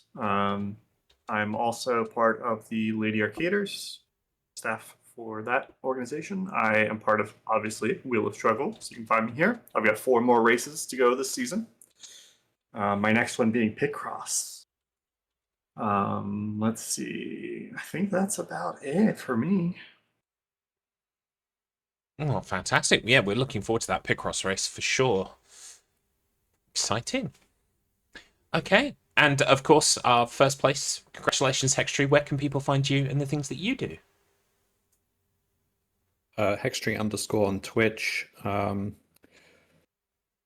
usually play a lot of the Wheel of Struggle games, and I'll probably have a go at Mass Effect Andromeda at some point soon. Fantastic. Well, you can find it there. Hobbytan, you have been indispensable and effervescent, as I previously described. Thank you so much for helping me through this Mass Effect race. We've learned so much today. Where can people find you in the things that you do? Well, first of all, Garlips, I'm glad that I've helped you with your tummy troubles. Secondly, you can find me basically everywhere. I'm always Hobbytan. Just look for the raccoon with the paintbrush and you have found me. But mostly you will find me on Twitch. Sometimes you'll find me on the Wheel of Struggle Twitch more than you'll find me on my own channel, and this week is one of those weeks. Because I am commentating the Picross race at the weekend. Actually, do I have another one that I'm commentating this week? I feel like I've got a really stacked week for the StruggleR commentary. Yes! Yep. I'm commentating Sonic Adventure on Friday. It's definitely a stacked race stacked week this week. So it's all Hobbytan all the time this week on StruggleR. Sorry. That's just the way we want it. No need to apologise. Oh, right. Okay, I'll get back in the cage after this, and maybe if I've done well enough, I can have a couple of mini cheddars as a reward. Or some smoky Pringles as well. Oh, God, no, thank you. Especially not when they've got Nick's spit all over them. I'm Garlips. You can find me at twitch.tv/Garlips. I want to say I want to try and get a practice in of Sonic Adventure before the weekend, but I doubt I will. So, yeah, no, I'm pretty much an exclusively Legend of Zelda channel at this point. I will be playing Majora's Mask this month because Kylo, my betrothed, my beloved, he wants me to start doing the randomizer for Majora's Mask. So I insist on a casual playthrough first, a revisit as it would be, because I've played it before, but just to soak up the atmosphere before I completely ruin it by reducing everything down to RNG. So yeah, look forward to, basically wherever I can fit that in during the month, I'll be sliding that in where I can. So enjoy that. Right, all that remains to be said is that we have got the rest of StruggleR Season 4 coming up. We've just enjoyed Mass Effect. The next race is Sonic Adventure, as previously stated, on Friday. That's going to be myself and Kramit, and commentary from Hobbytan, and I believe Floof. Is Floof broadcasting that one? Do I get to commentate with Floof? I think so. Following that, on the Saturday, we have Blind Picross. We have chosen a nonogram game. And we haven't told our players what it's going to be, and they will be playing it hopefully for the first time, although they may have played it before, I don't know. There's no way of knowing, unfortunately, but it will be at least a surprise on the day for them. So, but the idea is they know how to do a Picross, so they should be okay. The following day, on the Sunday, we have Balatro Bingo. That is 2 teams playing Balatro and trying to fill in a bingo board at the same time. Myself and Quantum P1 will be commentating that. I believe it's Team Scotland versus Team NBs, if I'm not mistaken. So that's going to be fantastic to watch. Shouldn't you show the calendar? I'm looking at the calendar right now. Can you not see the calendar on stream? It's definitely on stream. Yeah. Umaro, what are you talking about? Don't scare me like that. Oh boy. Anyway, it's okay. Everything's fine. Following that on the Wednesday, we've got Launcher Lockout Bingo. Sadly, Hex had to drop from that. Given the connection thingy today, maybe for the best, I don't know. But that's going to be now Umaro and Kramit. They're going to be launching all kinds of things to try and fulfill bingo objectives. It's going to be very fun. We've got Crash Bandicoot 3 Warped between Adrian and Dekiev. Decaf is my favourite streamer, and he's going to be making his only appearance in StruggleR Season 4 on that race, so look forward to that. NES Shuffler on Saturday the 22nd.